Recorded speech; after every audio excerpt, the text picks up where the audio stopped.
Good day, good love, good beauty, good light, illuminators, way showers, guardians of Gaia. I thank you all once again for being with me here today, Wendy, in our galactic gathering once again here on Languages of Lights, and with my guest and host and friend and star brother Alex. Orin. You can also find him on Facebook. And Alex, oh, sorry, I've got my own thing running here. Sorry about that. So say hello, Alex, please. Hello, everyone. I was trying to remember, I asked Alex, we've only known each other a couple of weeks, so I wanted to kind of, if this is the first time that you have seen, if you're tuning in today for the first time, or if this is the first time you've seen Alex or me, Alex and I met a couple of weeks ago. I've already, it seems like so long already now, and he actually reminded me a couple of days ago, the exact date. And it was really, it began about reaching out, about being ourselves, about reaching out, about coming to a point where we're not afraid to go with our instincts, and when we get the urge to reach out to somebody, that we do that, and that's how we met. And so for all of you who are following my videos, I wanted to say hi. Yes, I know it's been a while. I haven't made a video probably since, I think, our videos right around that time. A lot of events have happened since that time. I personally have been through a lot of amazing interactions with all of you, including Alex, including all of you, many of you. I've been so blessed and delighted, so much quality time with so many of you out in day-to-day interactions, and how much it has enriched my life just in the last couple of weeks. It actually almost feels as if like months have gone by just in the last couple of weeks, because I've experienced so much. And it's much like, you know, when you do something for the weekend or you go on vacation and you really feel that, you know, if you've really been enjoying yourself, it feels as if the time goes by really fast because you're having fun, but yet it feels as if we've squeezed so much awesome stuff into such a short amount of time that it just feels like it's been such a long time, that we've known each other a really long time. And so that was part of the segue into this. And I hadn't made a video for several days, and that's how Alex ended up reaching out to me asking, is everything okay? And, you know, I've been watching your videos, and so I thought that was so sweet that and so many of you that reach out and wonder where we are, those of us who do this frequently, and when we're not out there. And that means a lot to us, because that it validates the reason why we want to spread this love, because then we know that you guys are out there listening, you care. It's helping you navigate this matrix, which is part of what we wanted to talk about today. I've been feeling my heart chakra just blasting open this whole last couple of weeks. And the people that I've interacted with just has been such an incredible new awarenesses for me, and all of us, this ability to open ourselves up in ways that we've never done before and feel comfortable with doing that.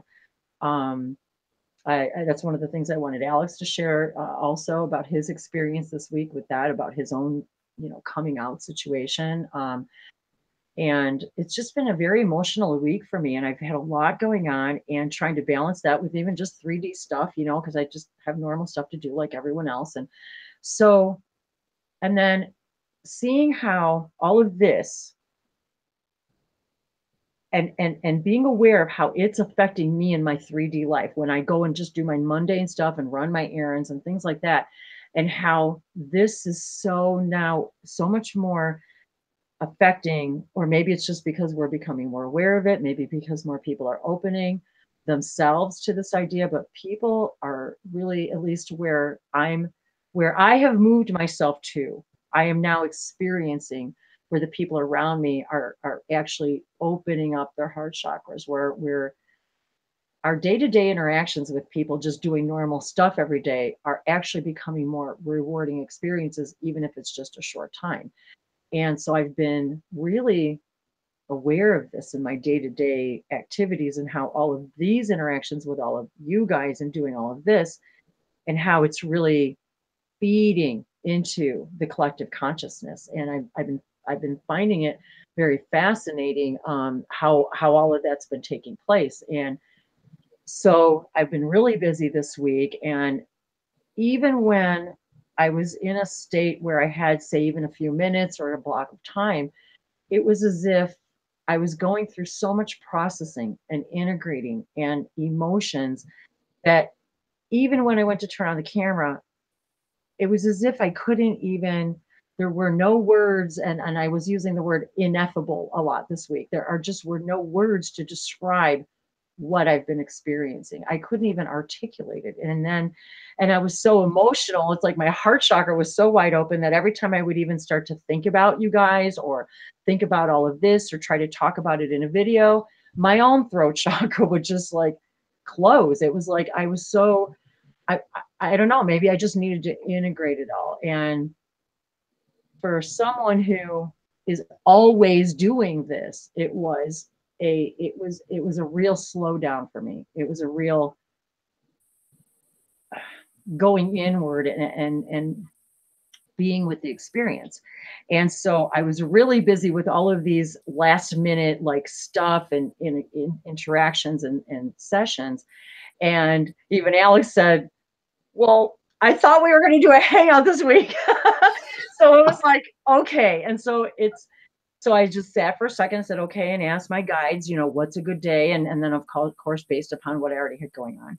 And so I was guided. I said, okay, how about Friday? And so it was kind of an impromptu thing. And so once again, it was, it was invited by Alex's guidance and his saying, I really think that this information that I've been receiving this week or these last couple of weeks, and the stuff that's been posted on the internet, things that had resonated with him, resonated with me. I would share things with him and he'd be like, oh yeah, I just watched that and shared it. Or I'm so emotional because I'm having all of these interactions with my guides, my angels, my spirit guides, my hybrid children. I'm so emotional. I'd be like, oh God, so am I, And so it was all this really weird, not weird, but more powerful emotions than I think that many of us had been experiencing up to now. And so it was as if something said, yes, we really need to do this week. We need to have this conversation, and whatever it is. And so I like to leave it a little bit open, but still, kind of have a little bit of a guideline about, not a guideline, but maybe about some of the topics that all of us go through. It's not just about meditation. It's not just about talking to our ET friends. It's about what happens in the real world. It's about what's happening in our world. And not that I'm necessarily overly interested in exopolitics or anything like that. It's just, how is this affecting us in our everyday world? How does it affect how we have relationships with each other, the people that we interact with every day? How is all of this affecting that? And how do I navigate? Now that I know what I know about me and this and that and them, well, how does that integrate into this? And how does that integrate with what we're doing as a light language community? And how does that, and as a spiritual and channeling community, how does that affect how we interact with our families and the people? And so all of this really played into all of this, because that's the real questions now, is now that we're knowing what we're knowing, now what? What's the next step? What do we do with this information? How are we assimilating it? We're finding out we're multidimensional beings. We're finding out we have galactic connections. We're finding out all of this stuff about ourselves, about galactic families, and the gamut. We're running the gamut. And so I found it very synchronistic today that my guides would say, okay, do this today. And today is February 9th, 2018. So I wanted to welcome everybody to this 11 energy. And here we go. What is synchronicity? But so we've got February 9th is 11, 2018 is 11. So the information I was getting this morning was, these galactic gatherings are about moving through life with love, moving with love through life now in a different way that we were, seeing things in a different way, experiencing each other in different ways, experiencing a love we really never allowed before. So as Alex and I were talking about this week, when we're connecting with our angels, or say or our guide or a hybrid child, or even for me this week, it was one of my, and I'm still trying to figure out exactly what the relationship is. Is it me? Is it my counterpart? Is it another individual? None of us are really sure sometimes, you know? And so so my Sasani, my Shikani energy, this being that comes to me, that is like, is it a being or is it an energy? It feels like a collective, but it's so all of this, we're all trying to understand, and we share this stuff, and maybe we don't know all the answers, but I feel as if we're walking through this, you know. So I wanted to welcome everybody. Hi, Bree. So Alex, Grace, Bree, who else have we got here this morning? We've got Bright Celtic Moon, Denise, who is our crystal. We've got Maury, Michelle, Tammy, and Whispering Teams, Christine. Hi, everybody, and everyone, anybody who's out there watching. You know, this is for all of us. This is this is about exploring we have these galactic, I like to have these galactic gatherings because we're all exploring all of this, and what it means to each other. And we have a lot of fun talking even after we go off the air, because we're able to really integrate and assimilate and really understand our connections to each other. I am so blessed that when I meet one of you guys, it's as if the way I can explain it best is as if a little leaf is unfurling off a plant, and it's as if the timeline like unfurls before me, and I start to see my connections to you, the person that I'm interacting with. So it's like I see all of our galactic connections, or well, not all of them, but I'm not sure that that's possible. But I see our connections together. I see and then I'll see like the work that person's going to be doing in the future, or what we're going to be doing together. It's an energy, it's a vision, it's a feeling, it's a knowing, it's a coming together. It's, you know, knowing that we're all rendezvousing, like everybody who's here today. Everybody's supposed to be here in this alchemy, in this energy, because this is today, this galactic gathering. But rest assured, it is going out to the cosmos, and everybody is watching what's going on here. We're way more important than we think we are. So I was really in this morning when I'm seeing 11:11, and then of course I started the hangout at 1:11 p.m. just because that's the time I wanted to post it, because I liked the vibration of it.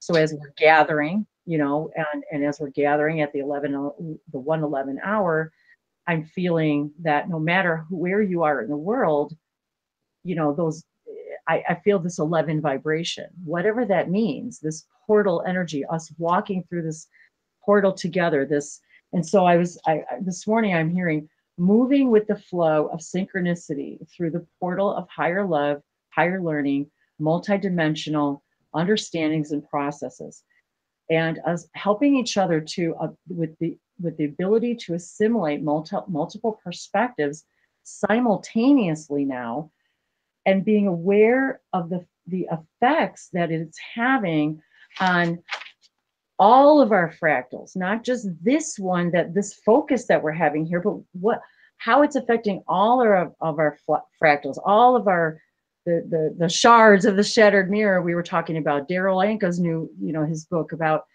and about this, and about bringing together the essence of all that we are and all of our timelines, and becoming aware of all that we are, and then bringing that energy into now, and then taking it the next step and saying, okay, now that I know this stuff and I'm assimilating this stuff and we're sharing and we're gathering, now how can we effectively create the reality, this reality that we have all been talking about all these years? And then this moves into the idea of where Alex was so excited about today and really talking about it. And it was prompted a little bit by a couple of people, Magenta Pixie that had posted about it, and Keanu Reeves that had posted about this whole idea of dismantling the matrix. And all of this that's the process of that all of us doing this work is the process of taking and dismantling what we've always believed, or actually finally allowing ourselves to dissolve the thoughts and beliefs that we once held, that we knew all along were causing resistance because they were not true for us. And that's what's dismantling it. So with that, I'm gonna I'd like to, first of all, I wanted to offer a galactic blessing, first of all. Semia samaya wania to unduya shanaro unko balahana do wasanonima itakisata sanatete. Semisata siniana aguema. And I thank all of you in divine grace and gratitude for being here today and making this conscious decision to dive deeper, to understand more of what all of this means to all of us and to each other, and how we connect to each other, how we connect galactically, how we are here to assist and support each other. So it's not an accident that we're all here together in this way, in this now. And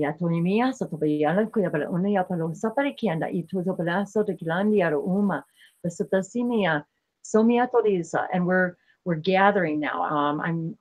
I was so delighted that Guilherme Bastos on Facebook has been watching my videos for quite some time now, I guess, and he had reached out to me and asked if I would like to do a light language global gathering. And so we've already set the date. It's the 24th. It's posted of this month, February 24th. And so the idea is to take everybody and bring everybody together and bring whatever it is that excites you galactically. Is it light languages? Is it symbols? Is it drawings? Do you draw aliens? Do you write, do you speak languages? Do you channel? What is it that is exciting you now? And we're all, many of us are feeling this push to come together about bringing our galactic alchemy together. So as we sit together and even talk and activate our energies, when we're sitting in this room together, we're literally activating the synapses in our, if you want to call it your DNA, your galactic DNA. We're literally activating each other's light languages within ourselves, and not just the ones we speak, but the language of love, the language of light, the language of source, the ability to process higher dimensional frequential information and be able to process it in a way to that where we're able to literally allow it to finally sink into the mainstream in how we're dealing with everybody that we deal with. So with that said, Alex, if you wouldn't mind, if you'd also like to offer a blessing and maybe talk a little bit about this whole thing and your experiences this week, and this idea that was prompted about this dismantling the matrix. Okay, the blessings first. Amyana kotakina kama yukas ana waya imana aya kanawa seketeneo katamieke. Amieke tono aya kamanaya samayua nayake tamayaki kimeana amayana wayake testemanaya kama aya nekema isekayanu.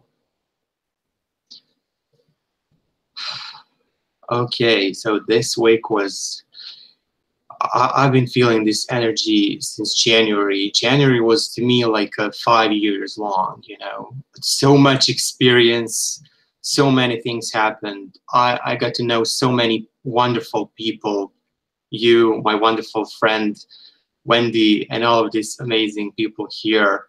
And we're being connected every day. So this connection is so strong, and it will be even more, it will be stronger in the future. I can feel that. And especially this last week was so intense for me. I had my first session with a channeler, and I received so much information.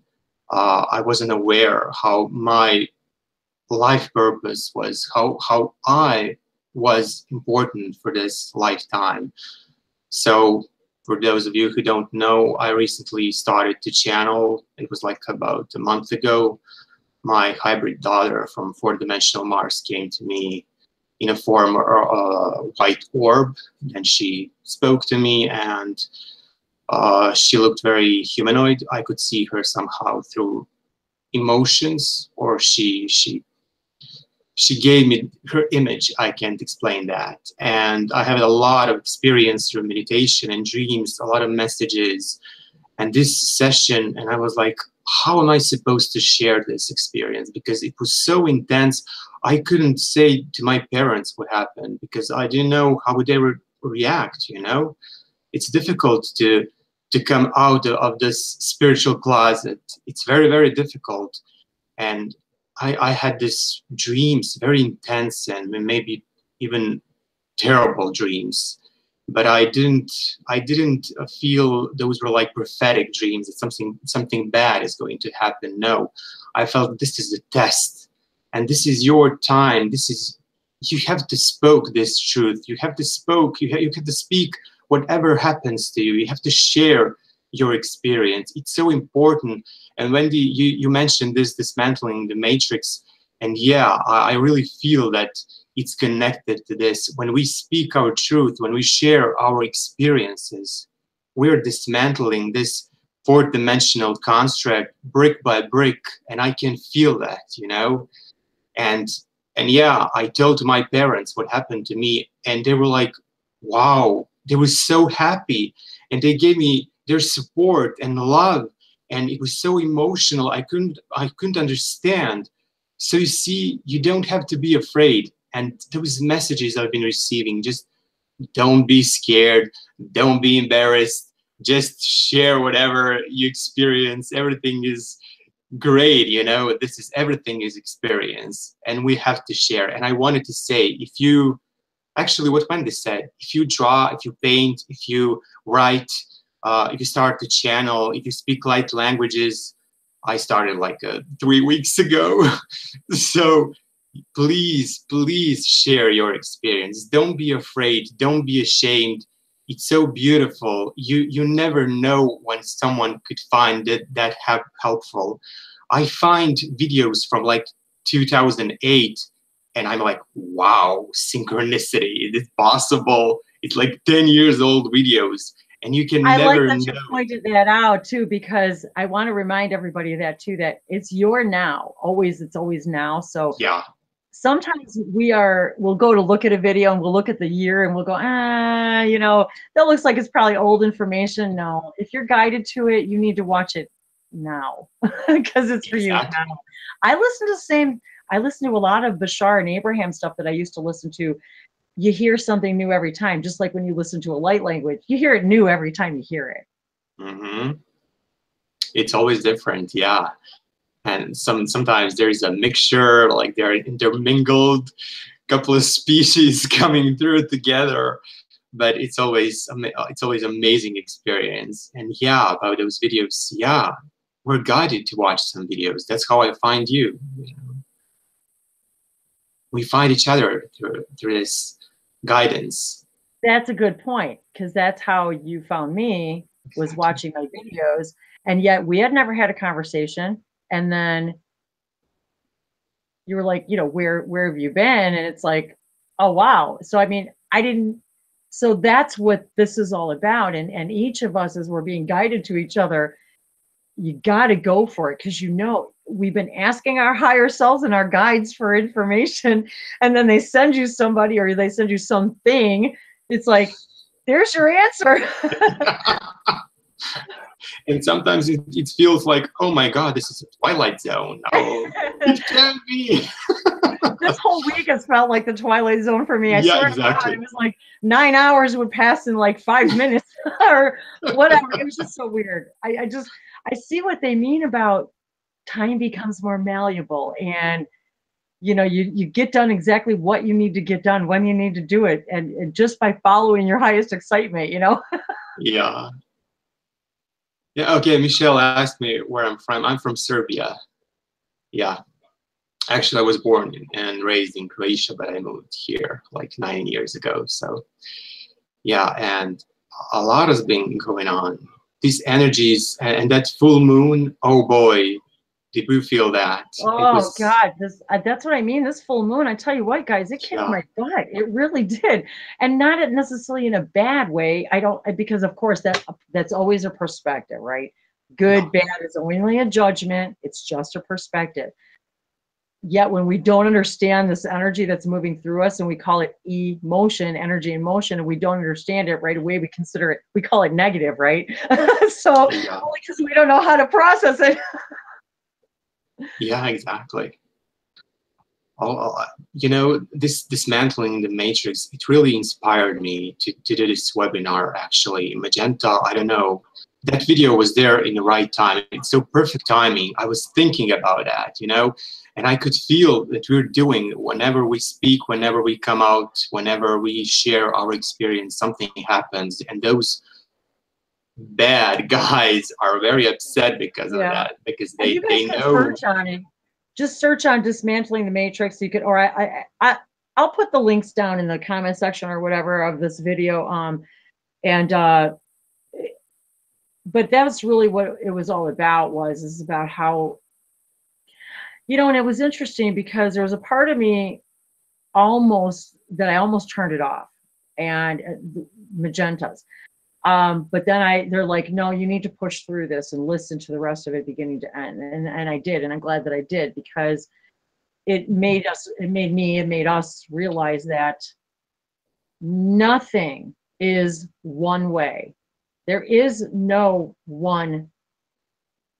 It changes moment by moment by moment. So as we were talking about what our truth is and what your truth is always going to be your truth. It's going to be whatever's resonating with you in that moment. And that truth may or may not change based upon your thoughts and beliefs. And your beliefs are nothing but thoughts that you keep thinking. So of course, as we change our thoughts, we change our belief systems, old belief systems fall away and dissolve. And that's what they're talking about dismantling the matrix and then it moves into the whole idea of disclosure. And the idea of disclosure is not just people, it's not just about people, everybody believing that there's life beyond Earth. It's about disclosing the things that we've been led to believe about ourselves and our own personal power. That's what's the dismantling. We are dismantling the idea that we are powerless beings, and that what they say goes. No, what we say goes, because we're the ones. And I remember Bashar said one time, when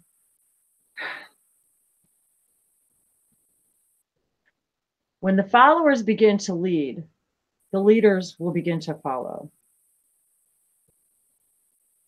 And that's what I believe part of this whole idea of dismantling the matrix is. And by all of us doing this light work and just doing the things that we do, the things that we love, the things, you know, that's what's dismantling the matrix. And that's what she was explaining, that if you guys continue on that pathway, that timeline, it doesn't need to be negative. It is going to be the positive thing that you wanted.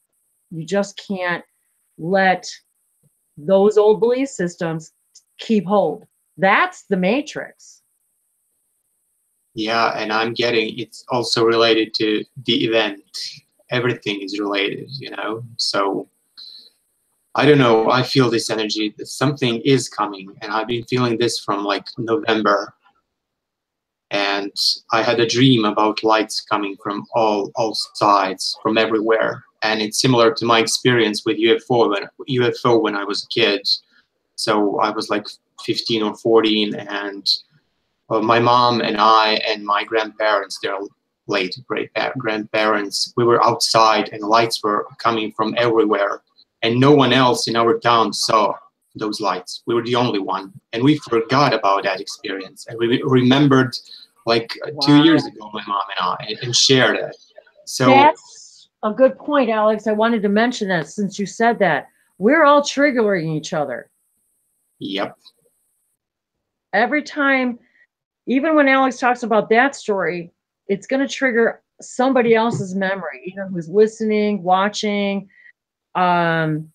we trigger each other. And that's another thing what I wanted to bring up about us gathering with all this stuff and all the artwork is we're activating each other when we're doing this stuff. And then you post it out on the internet, you know, that's what we're supposed, that's why we're guided to be doing these symbols and drawings and everything, because we're activating each other. And so that's a very good point. When we're sharing our stories like you did with your, it reminded you, oh, wait a minute, I did see that, a UFO when I was a kid. And then you start to be able to then unfurl the timeline in which, and start to remember. I'm having dreams bleeding back into my daytime awareness. And I know they're not dreams, and they're about all of us. These were dreams that I had about all of us before I even met any of you. And so now they're bleeding back into my awareness during the day, and I'll remember a dream, but now they're telling me that's a ship. You were on a ship, or that's another planet. You were on another planet. And so they're showing me now, like I'll think, for example, I'll think of one of you guys, like I'll get an image in my mind of one of just any of you guys. And then all of a sudden I start to see like a story, like a vision of a story. And all of a sudden they'll show me an old dream that I had. And I'll be like, okay, what does that got to do with anything? And then if you just sit with it for a moment, you can start to actually feel and receive the information. It's about that. It's about activating our telepathy. It's about activating our throat chakras, our heart chakras, opening our throats, and so that we can allow the energy to flow through us and speak our minds, our truths, meaning our love for each other, so that we can activate each other, because that's what we're supposed to be doing. And so as he shares a story, like you said, you activated a memory that you didn't even know you had. That's what we're all doing with each other. So a lot of times when you see these galactic languages posted or whatever, you hear a light language, you're being activated. Your higher self has brought you there in that now, because that's the activation you need right then and there. Yeah, it's very important to write it down, because you forget it. You just forget if you don't write it. And so I started doing that just a couple of days ago, and after meditations, and yeah, I write now. And sometimes it's just a word. I'll just get a word, like I'll get, you know, or emotion, just feeling, just a feeling. Or yeah, just a feeling. And this is where we're moving into. And this is the whole thing with light languages and people who want to speak galactic languages. And Alex and I have been talking about this a lot this last week with a bunch of other people who really want to activate their galactic light languages. It's not about trying. It's not about thinking. It's not that you're translating word for word. If I could explain what light languages were, there's so much information and so many videos out there about what is light language that I encourage everybody to go look it up if it excites you, because everyone has a different perspective. But when you alchemize all those perspectives, you'll start to see the common thread. And so it knows what you need when you need it. And so if you want to speak it, all of this helps. Like right now, I'm getting a really loud tone in my ear. So just as we're speaking, I know we're connecting, and now we're connecting to each other. And so they're showing me now even that image that I had of my dream, and how like they're even showing me, oh, and then we're at this big, like, I want to call it like a UFO expo, but it's not really like that. It's like where all of us are going to be, say, in a few years from now, where we're all going to be in this big, like, let's just call it a hotel, a place where they do conventions. Okay, let's call it a convention. I've been seeing for many years that all of us are going to be in this convention together, because we're the next wave of people who are going to be up on the stage talking about this information, explaining our experiences, activating people on stage with light languages and galactic symbols and oh, that reminds me. One of the things that's been the most exciting things for me about meeting all of you is the things that I receive from all of you. And this is just a small example. Now, yesterday, I received in the mail, as a surprise, this. Wow. So as soon as I open the envelope, now, first of all, talk about energy. First of all, I can feel this person, right? They touched this envelope, they hand wrote it, they put the paper in there. Energy is transferred. We know this because we understand crystals, right? We understand we can talk to our water, right?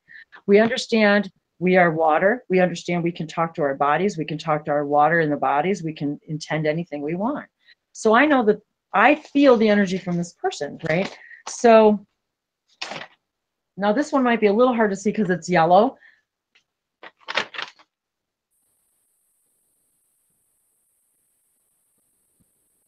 Oh, it's like a mantis. Yeah. Yep.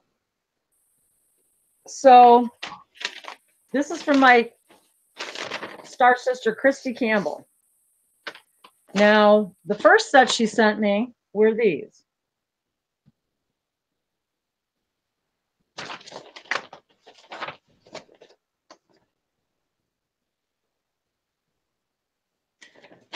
And the reason I'm showing all of these to you is because even though they're personal, I think it's important. And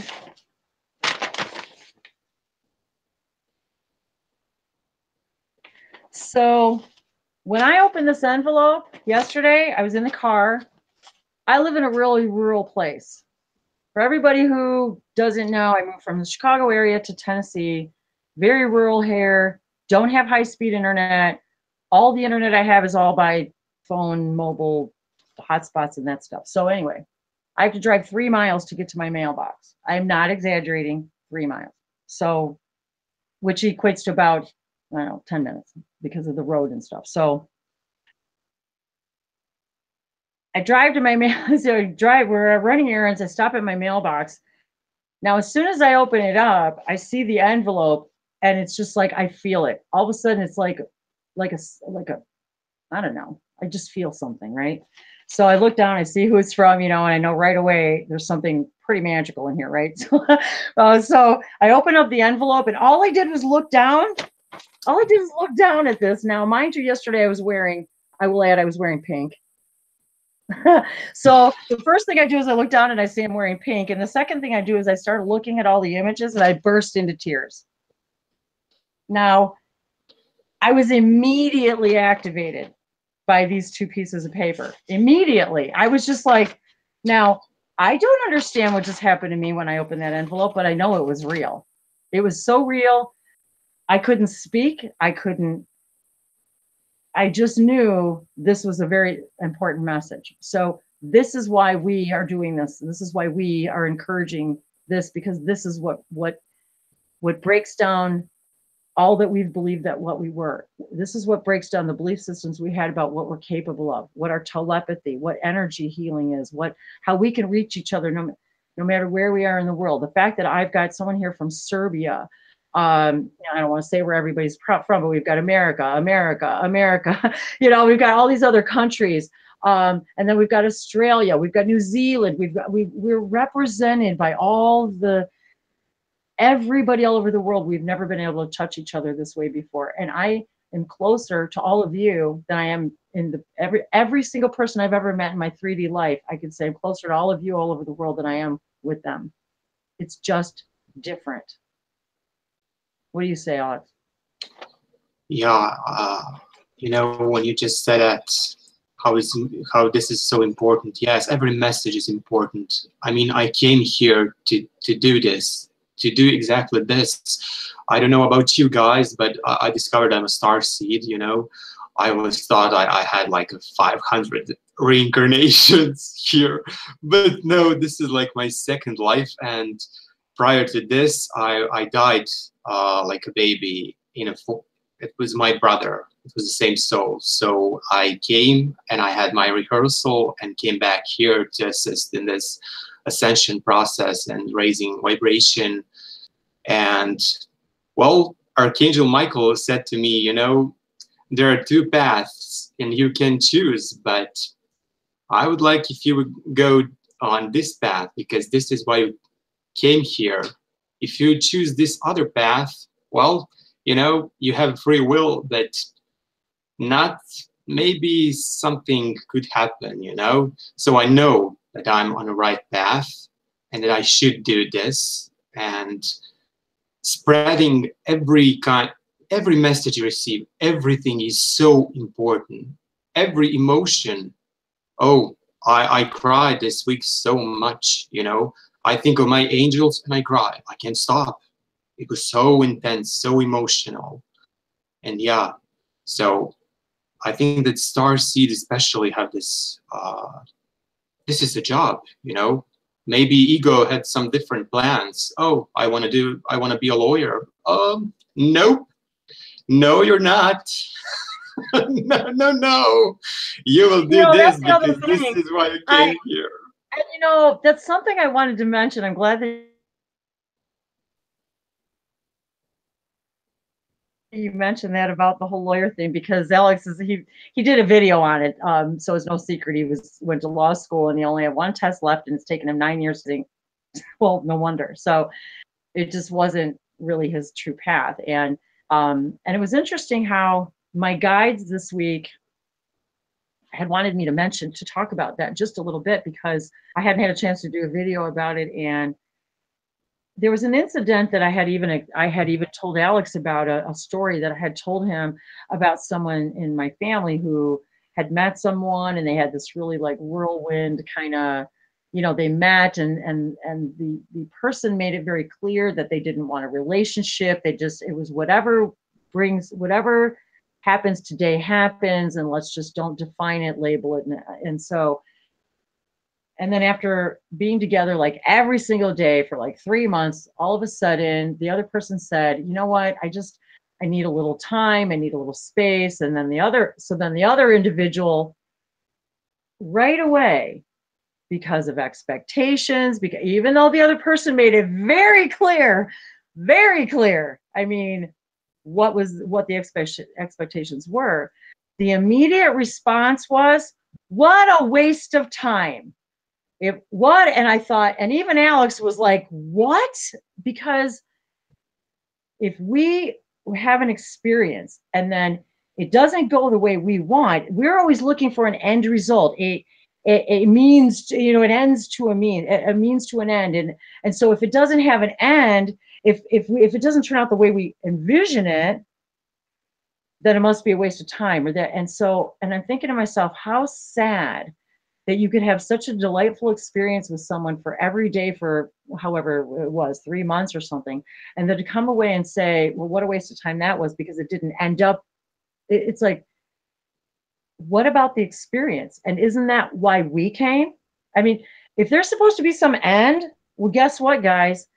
It's about now. It's about your experience right now. There is no end. There's no getting to someplace. It's, what are you doing now to bring yourself to a higher frequency, to live in joy, to become abundant by living in joy, to stop believing you can't do that? And so okay, so let me just, what was funny about this was the reflection and the reflection and the reflection. Because then I said to Alex, why is it so important to you to get this piece of paper? Because of all the time and money I've invested into this, and my parents, and I'm like, really? What about the experience? What about all that brought you to, that you gained from that, even though you never got the piece of paper, and now you realize you probably don't want it, don't care, don't need it, and it's probably not your path anyway. But right away, our ingrained belief system, because of what our parents told us and our grandparents told us, that if you've invested time and money or something or energy into something and it doesn't work out the way you wanted to, it was a waste of time and money. Absolutely ludicrous. It was a gift for you every single breath of the way. A gift. And this is where we can't look at it, because then we define it as negative, and then we judge it, and then we have resistance and resentment about it, and we don't even see it for the gift that it was. And so then the real reflection came as to why this actually happened to me. That's how this all happens. Because now I don't walk away from myself. I don't walk away from the reasons why my guides are bringing me to this to me, because I'm done. I'm done. I want to do it and get it done. Just as we talked about in the last hangout, gaining the wisdom from the experience and not judging it and letting it be beautiful for what it was, and say they were my soulmate in that moment. They were everything I needed to be with in that moment. Even if it was the car wash attendant, it doesn't matter who they are or how long you had with them. And so the reflection for me was then, when I see a situation that came across my experience, well, this is why I had to see those other reflections, because the same thing happened to me. I was also judging a specific, not judging, but looking at a specific situation that if it wasn't what I was defining it to be, then it wasn't as valuable or important, or if there wasn't some end result, that, and I was like, oh, wow, what a reflection, because now, because I'm a higher dimensional, multidimensional being, and I'm able to process this stuff, I can't hide from that anymore. Neither can any of you, any of us. It doesn't sit anymore. We cannot ignore this stuff, because it's what's keeping us from moving forward and expanding and being able to love unconditionally. And that was the reflection for me. So isn't that funny how it went from, that to me telling Alex the story, him telling me the story, and then this happening to me, and it was all a beautiful triangle of coming together of what I need to see about me and everybody involved in what they needed to gain from that experience, the wisdom that we needed to gain from that experience. Yeah, but not only that, hadn't I chosen that faculty, I wouldn't be here right now with you. Exactly. Because that frustration, that frustration triggered my spiritual awakening. I was so low, oh my God, why can't I finish this damn faculty? It's just a piece of paper, I can't have it. And I was and that's when it happened. And I realized, all star seeds and people who are waking up, all of those people had some difficult experiences during their childhood and growing up, and a lot of trauma, a lot of drama, everything bad was happening. But in order to wake them up, that's how I feel, So if you have a miserable life, oh, that's wonderful, because eventually you will discover why was that happening. Well, just like Bashar said, you pull the rubber band back so far just so you can fly even farther. So the further back we pull our experience rubber band, right? Some of us pull it only this far back, and some of us got to go really, really far into the darkness before they can let go. You know what I mean? So we all have a place where our resistance point, right, where we're, and so that's really an important message to say that, sometimes we have to go really far back. And there was something else that Bashar had said that was just sticking in my mind, that and now I can't remember what it was. So but that's another thing too, that someone like Daryl Anka comes and he channels the collective consciousness and that we have named as Bashar. We named him Bashar because he's a messenger, right? But because that's what that means in his language, Arabic. So, but Bashar is nothing more than a connection to a collective consciousness that all of us can have and share. So one of the things that I've been experiencing this week is my own connection to that energy and the emotion that is awash in all of that, and then of course all of the other stuff that goes along with that. So we have to say, okay, well, why me? Well, the question is, why not? Because we're all in a frequency, and so we're all attracted to particular frequencies because we each have a very special message to share.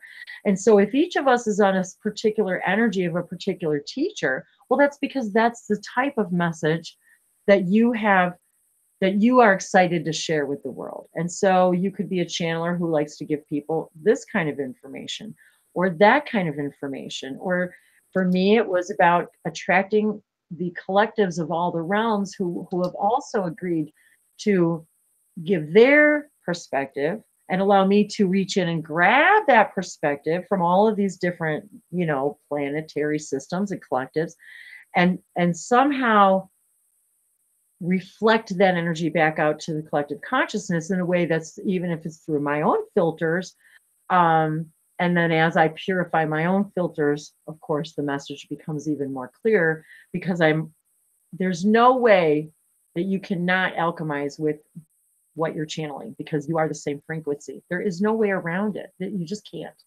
And so you're always going to be alchemizing. And I'm finding that more and more of us are simply able to just move right into the channeling state, because we understand it's really just about breathing and about intention and about moving into a thought pattern space that you want to be in. We're all channeling our higher selves. We are skin vessels, you know, that are channeling, and we are really great computers, you know, but we're all just channeling our own higher energy, you know, and so we're already channeling. So we're moving, all of us now, into this idea of conscious channeling, where we're bringing in this, we're able to understand that if I can be the best human I can be and clarify my thoughts, clarify my intentions, allow myself to be activated by the things that I'm being brought to, stop judging my world around me as negative when they're all gifts, to enhance your gifts, your own gifts and abilities. Even a radio show once, a star once said, radio show host said one time that their callers called in, and I've shared this before in videos, where they asked the people, what was the worst thing that happened in your life and the best thing that happened in your life? And just like Alex said, every single person said it was the same incident. The same exact incident was the worst thing that ever happened to them, but it turned out to be the best thing that ever happened to them. Exactly. Oh, Wendy, I think Bree wants to say something. Yeah, go ahead, you guys. Can you unmute her, because I don't have that option. Okay. Oh, I thought you did. Sorry. Hang on. Oh.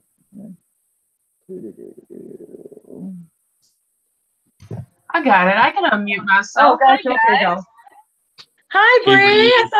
I'm glad you were able to stop in. I thought you were going to be busy today, so I was happy to see you. Well, I thought so too. We can thank the snowstorm. Oh, I was going to.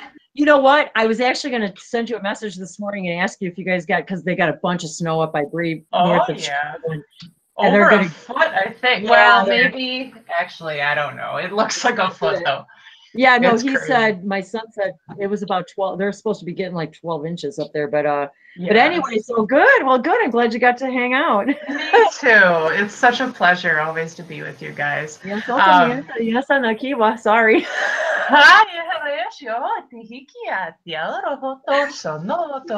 No apologies necessary.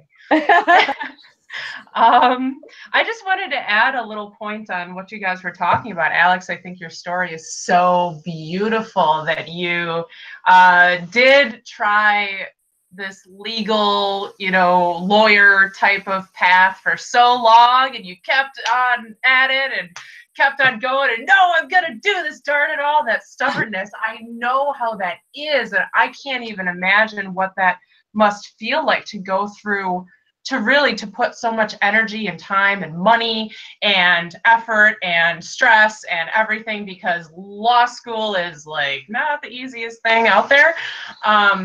And so to hear your story from that, I really think it's really beautiful. And there's so many people that could say an exact same type or a similar sort of story.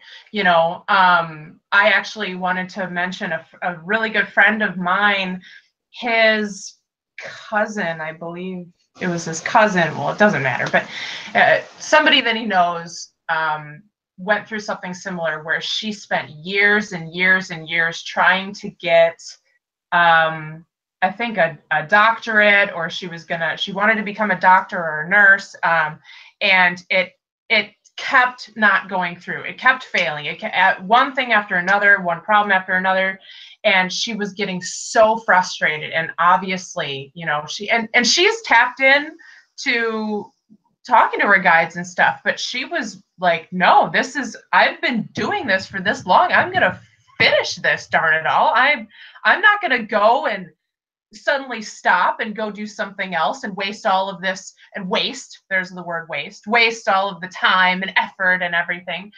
And in the end, I mean, I'm not sure what the end result was. I haven't heard, but you know, she went through a really dark period where she was so upset that it wasn't working out, and she was like, no guys, I don't care what you're telling me. I don't care if you're saying that I need to go on a different path. I don't care if you're saying that I'm not wasting, but there we go again, we're like programmed to say this stuff.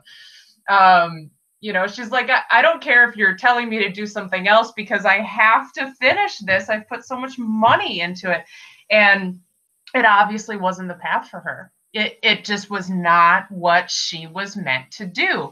But she had to experience all of that stuff like we're talking about. She had to go through each of those experiences. She had to meet those people. She had to, you know, talk to this person and do this, and for her to then be geared up for what is coming in the future. And that's what we're all going through. And I have to keep this in mind for myself every moment of my life, because I swear if I were to sit around and, you know, have that old belief system of I'm wasting my time, why am I doing this? I'm so frustrated. And just with, you know, it's like that doesn't get you anywhere. And what it's really about is allowing.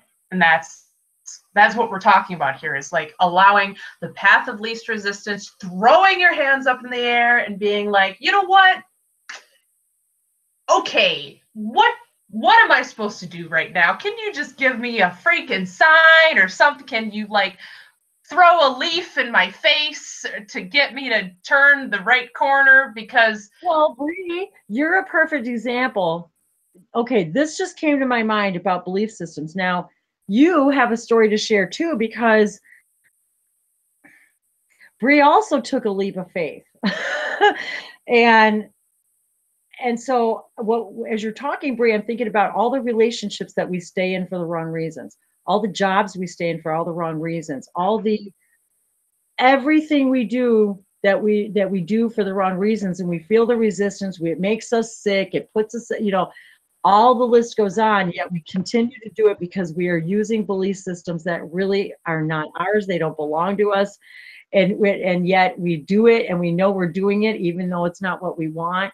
And yet even you had to take a leap of faith and convince yourself that I can quit this job that I'm paying, you know, that I'm only doing so many hours a week, because I do have faith that I can go do something I love and be compensated equally for that. And that's also a huge leap of faith. It is a huge leap of faith, and I'm glad you brought it up. I mean, it's very like recent. This is very recent for me, so it's not like I can say, "Oh yes, and now look at me because I quit my job." It just happened.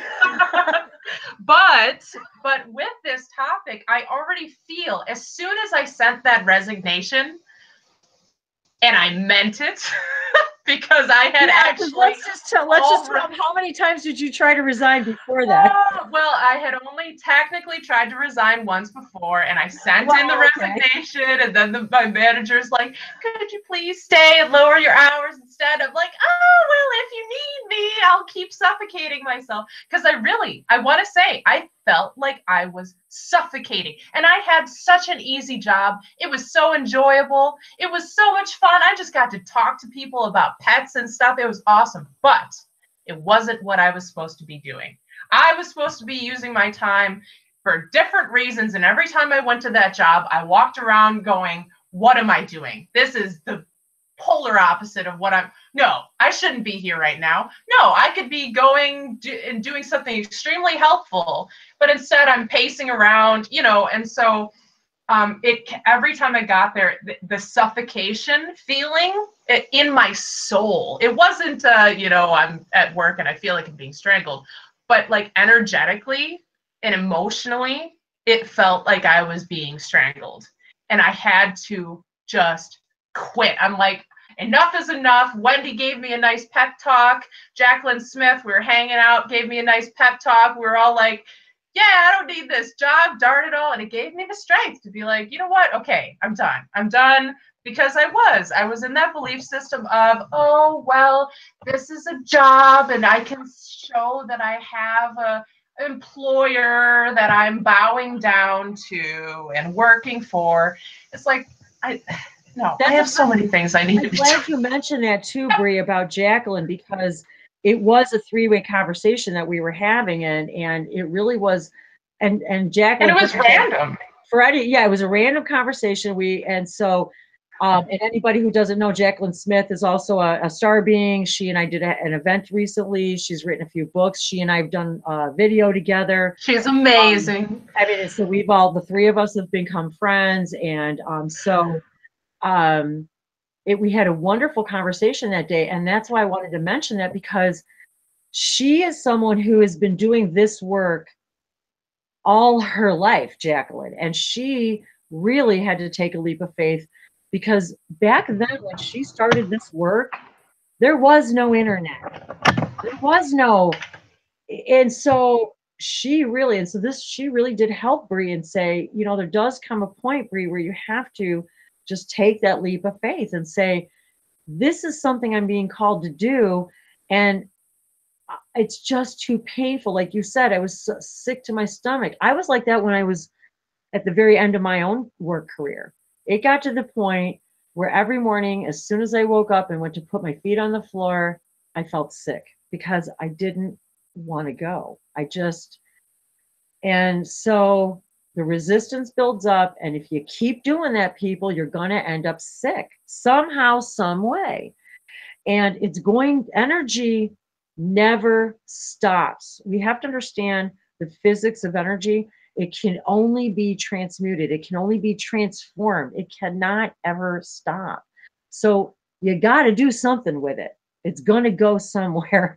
So thank you, Alex, for that reflection, because it showed, and see, this is how this works. And Jacqueline was an integral part of that. She's been an integral part of my own life. She also feels connections to Alex. Alex feels connections to her. I mean, if we wanted to done these events together and hangouts, now mind you, Jacqueline's been doing this work for a very long time as well. But even this is a new arena, the YouTube land and everything. So that all of us have this new leap of faith that we feel we need to take for our next spiritual growth. And I don't care what anybody says, just like the worst thing that happens is the best thing that happens to you. None of us grows without some form of, if you sit around all day at the status quo, you cannot grow and expand that way. We only grow and expand by moving outside of by walking through the veil of fear, by breaking down the matrix. Yeah, while Bree was talking, I felt how free she felt. Doesn't she? You could tell she just, she does. This experience. But it's so amazing. I feel free. That's why, yeah. Yeah, just hop in. Go ahead. What were you going to say, Bree? Oh, no, I was just agreeing. Just inserting a little, yes, I do feel very free. It's like, I feel it like emanating from my being, like I'm like beaming a huge light ahead of me everywhere now, instead of like beaming a bunch of uncertainty and anger at myself. I've even been sharing things with people I would have never shared before. Some things that I've done personally that I've shared with some of you that I would have never shared before, that I still don't, it's still outside of my comfort zone, Did you want to say something, Maury? I just had a little bit to add. My awakening process started back in 2010, and relating to Alex's story, I think I sent him a message one time through Facebook to let him know that that those tests that he's talking about, I'm by trade was an engineer. And you know, you become a professional test taker in essence. That's pretty much what I learned. I went to one of the best schools in the nation for engineering, and I was a very middle of the road student. Somehow I got through it all. I don't know how, but ended up giving me, you know, some pretty serious, what they term as permanent injuries, do the job. And in essence, it brought me back to my true calling, which I think is music. And in doing that,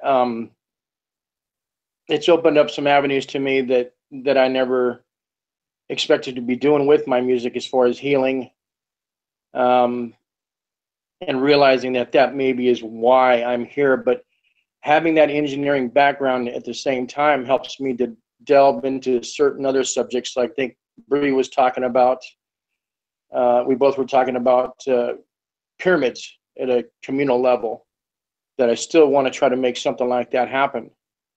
And in breaking down the matrix, I got really drastic. I no longer pursue engineering. I withdrew my bank account. I've been living off cash since 2010. I got rid of my vehicles.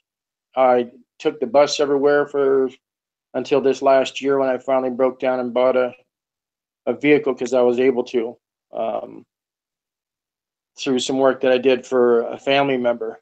I healed a 101-year-old grandmother. It was, of course, a lot of it was her as well.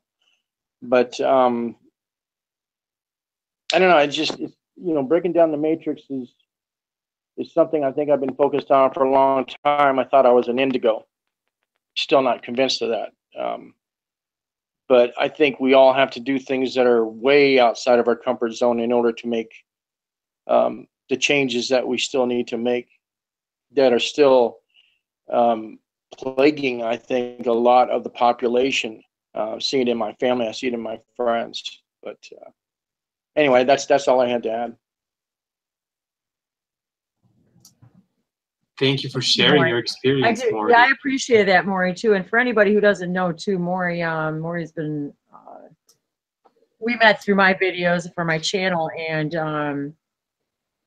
I just wanted to say that I'm happy to see that you are putting more music out there. Maury Bitgood, for anybody who's got a YouTube channel out there, and he's been creating music and healing music, and just him and his guitar. And I'm hoping that maybe I'm hoping that one day we could just do a hangout just like this, and bring your guitar, Maury. And yeah, I'd love to do that, Wendy. As a matter of fact, you know, I thought about exposing, like, the song Sparks. I think I let Alex know. I posted a video with it with an explanation, and then I thought, you know, I didn't even talk about the incredible experience I had with Jacqueline. So I emailed her and asked her if it was okay if I use her name, and then the next thing you know, I haven't even had a chance to do the video. But it'd be great to. She actually mentioned it too. She mentioned you, and that she did mention you, and that she spoke to you, and that she, you know, she enjoyed the music, and that you had asked her that. So that did mean a lot to her too. And that song, that what he's talking about is, we had an event with Jacqueline Smith, and Maury was there, and he had a really great experience, and so he asked if it would be okay if he wrote a song that was about that experience and used her name and so forth. So that just to give everybody what happened there. So so it's been very nice for me to see Maury putting music out there, because a couple of years ago, when I started doing videos, he wasn't, and at least not as much. And so in our interactions together, it's helped him to kind of move through his comfort zone, and to see that his music is also healing for people. And so I would love to just have, like, when I was talking about collaborating, it's really just coming together, all of us, and doing these kinds of hangouts, and just bringing whatever gifts and abilities you have. And I would love to just even improvise with light languages and a guitar. And oh, and I wanted to show you guys too, you know, I got a little singing bowl.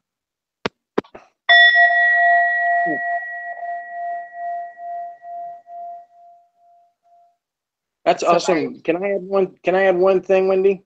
Oh, please do. Gosh, yeah. You know what? the 432 frequency that I've been hammering on in my channel. It's an old Pythagoras tuning. Pythagoras came up with it, and then Hermes is actually before that, so it's really ancient. And what they found was, if you tune your A to a 432 hertz, then if you play the F sharp minor chord, that is the chord. The F sharp, C sharp, and A are the notes that are predominant, that are coming out of, they want to call it the Big Bang or whatever, but that's the frequencies that are emanating this entire time. And so science has actually proven now through salt brine and drums with frequency aimed to these drums. And these are old videos. These go back to 2004, and they're just as important today as they've always been. They're timeless. And anyway, it's really funny is I've always checked 440 to 432 on the radio, what I'm hearing. And I checked over the last 2 days, and I cannot find a song anymore that's at 440. It's very unusual. These are recordings that were made, over the last 50 years. And I'm finding that everything now is tuned to 432. It's an intention I put out there to see if I could manifest this, and it's happening.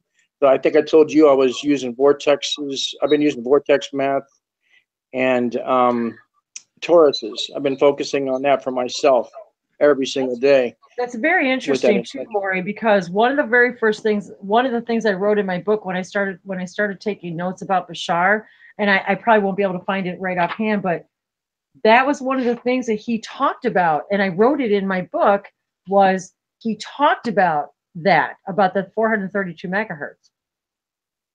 Yeah, and it's the resonance and how important it was, and how important it would become if we all started moving toward moving our music to that frequency. Now, as I mentioned to Maury, I was in choir all my life, but I don't know how to read music. I barely sight read. So, I don't know how to play an instrument or read music or anything. So I don't know anything about, frequency and keys and things like that, and chords or anything like that. So, but yet I was drawn to write that down. And so, another synchronicity, this was really weird, you guys. I was talking to somebody this week about the space-time antenna. I drew a picture of it in my book when Bashar was talking about it one time in a video. He was talking about the space-time antenna, and he was talking about how to build it, the frequency, and all this. And so I started jotting down notes and stuff. And of course, the video was gone right away the next day.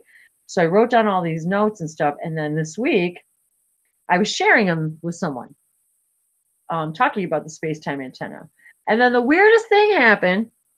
Weird, but somebody out of the blue, I've never met before, sends me a private message asking me if I could channel the Shikani so he could figure out how to build the space-time antenna, because he's already built it and can't get it to work. That's awesome. Now, how does that actually happen? Well, it happens because energy flows, where focus goes. So I'm for that moment, I was focusing on the space-time antenna and how to build it. And lo and behold, what happens? Somehow somebody found my frequency. Somehow the person who's building this thing found my frequency and said, hey, now I also then directed them to a person that I felt that could actually give them that information, because in my own belief systems, I didn't feel that I could bring that information forth. So I pointed him in the direction of somebody who could. Now, again, here's a perfect example of my own belief systems. Now, if I believe what I say I believe, I should no problem be able to channel that information, right? But there's a belief system inside of me that says, well, yeah, even though I can connect to that collective consciousness, that epsilon epiphany and eclipse, I could connect to that energy and Bashar and that collective consciousness, but for some reason there was a belief system that prevented me from saying I could channel the information on how to build and make that space-time antenna work. See? Now, that's my own belief system. So that's how all this works. Some people were asking about Maury's YouTube channel, so maybe we could put the link. Oh yeah, I'll put the link to that too. So yeah, it's Maury Bitgood, MauryBitgood, Maury Bitgood, and yeah, I'll put the link there too. But yeah, go find him, you guys, and you know, put him to work. You guys need a gig. I mean, this is what this is all about too, right, guys? As each of us does our work in life, we need to be promoting each other. This is not a competition. This is an amalgamation. This is an alchemical, magical thing that's happening here. And this is why I know that with Maury's energy and his guitar and my light languages, something's going to happen. Magical. I just know it. That, and even if it's improvised, even if it's not anything planned or written, or just the whole idea of it. So, you know, Wendy, yeah, one thing, I'm sorry. Hey, when you said improvised, that's what the beauty to me of light language is, because it all comes from the heart. It all flows simultaneously with whatever the moment brings. So that's what I had in mind, was just really just being an improv. We sit in a hangout just like this. You bring your guitar, I bring my voice, and we just see what happens. And this is the magic. And then can you imagine now? And I'm just opening, I'm going to open this up to the public, and I mean, not the public, but anybody who's here, you know, the public, I guess. But, and to Maury to say, okay, if we did an event one day and Maury brings his guitar and you guys bring your light languages, and I know Michelle tones, and we all have languages, we can share. Wouldn't that be a great experience if he's playing the guitar while we're all just singing and doing languages, and he kind of matches our tone and our frequency and our key, since he knows all about that and I don't. So we have to do that. It would be amazing. Right. Yeah. You know what I mean? So just to improvise, see what happens. And it doesn't have to be planned. It doesn't have to be perfect. We don't need perfect equipment or microphones, or, you know, we'll just do what we have. And that's on the list too, about getting good equipment. So as we become more in tune with what we want and what our needs are and what our gifts and abilities are, we then in turn, this is how this works in a physical manner. We then in turn begin to meet the people, and we come across the things that we need to do our jobs. We get the computer equipment we need, for example. We get the audio equipment. We get the internet connections we need. We get cell phones that we need. We meet the people we need to collaborate with. You know, Bree and I have been talking about from the moment I met her, and she knows I'm not, and she can attest that I'm not exaggerating. From the moment I laid eyes on her and she's walking across the parking lot and seeing all the work that we're going to be doing together for years in the future. And I hadn't even like met her in physical person yet, but it was all right there. I could see it all happening right in front of me. So we're here to work together and support each other, encourage each other to alchemize our energies, to do business together, to, if you have this talent and you have that talent and you guys can help each other, let's start sharing our gifts and abilities with each other. You see it happening all over the internet. How many people are saying, hey, does anybody need a reading? Anybody need a healing? Well, now it's time to take the next step and take the big leap and say, okay, I'm going to do this for a living. I'm actually going to do this. I'm going to go and make money at what I love. And I'm going to dissolve the matrix that tells me, that has led me to believe to this day that that's not possible. Right, Alex? Yeah, darn it all. Yeah. We'll show ourselves. We'll show ourselves. I'll show you self. I'm going to do what I want. That's kind of like our everyday life now. Talking to yourself is a whole nother ball game now. And I did want to open it up too, Alex. Do you have any other thoughts, comments, experiences on any of this? And then after that, I would like to just open it up to see if anybody wants to share an experience, a light language, just anything about what we talked about. I have something. Go ahead, Bree. I just wanted to quickly say that what Alex mentioned, I really like the way he put it, where he said each of us sharing our own personal stories is dismantling the matrix. Each one of us telling our own personal truth, no matter what it is, even if it's like some incredulous, no matter what it is, if you're saying it, you're supposed to be saying it, and somebody will hear it, and they were supposed to hear it, and that'll put them off on a different path, and it's just this beautiful chain of events. So I just wanted to point that out, that I really liked how you said that, and because you said that so eloquently, Alex, it is fueling my motivation, let's say, to tell my own personal story in the way that I need to tell it, about my healing with the energy clearing. That is a free online instruction thing that I healed myself from Lyme disease, and this is a whole thing that I've been putting off because I don't know why. I actually can't verbalize why, but I guess it hasn't been the right time. So It wasn't the right time. It And wasn't you know, the it's right interesting.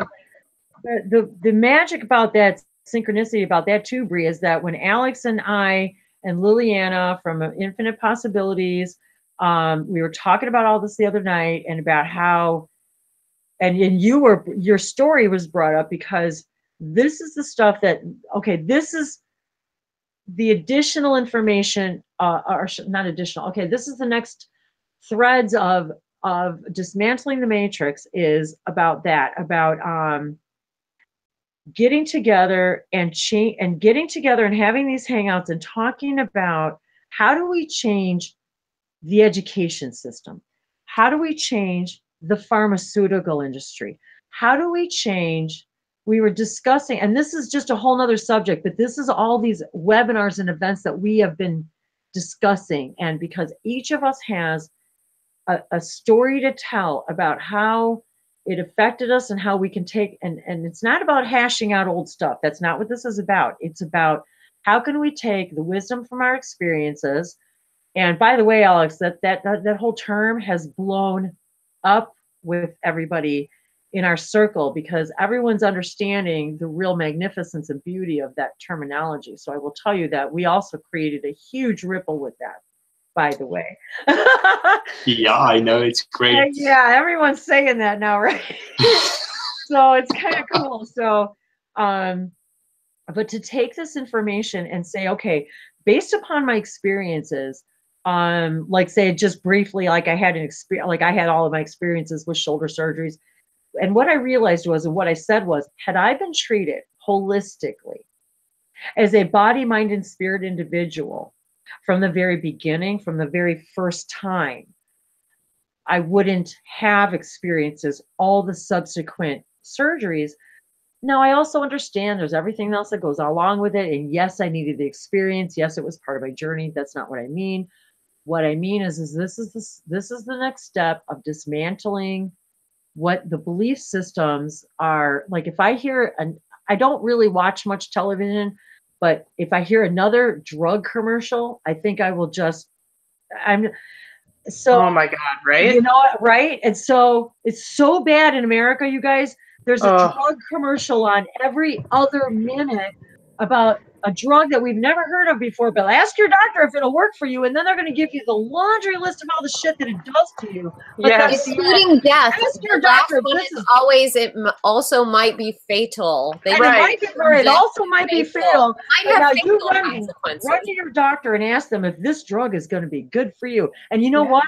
They don't even always tell you what the drug is for. They just tell you, you might need it. Ask your doctor about it, but they don't tell you what the drug's for, what it's supposed to cure. They're planting pharmaceutical seeds. This is another part of breaking the matrix. Well, and the side effects. The side effects are that's not what I mean. side effects. They give you all the they side are effects. The effects. They're not side but effects. They are they're what they're the chemicals effects, right? does to your body. So if we can remember that prevention is the cure, that finding our true core vibration and doing what we love in life is the cure to every disease, it's the cure to everything, that we realize the prevention is the cure, and that alone will crumble the pharmaceutical system. And why would a doctor want to tell you to go and spend 30 minutes in nature, 30 minutes in exercise, physical activity, 30 minutes in meditation, and we want you to clean up your diet and then come back to me in 3 months and tell me that you don't feel better.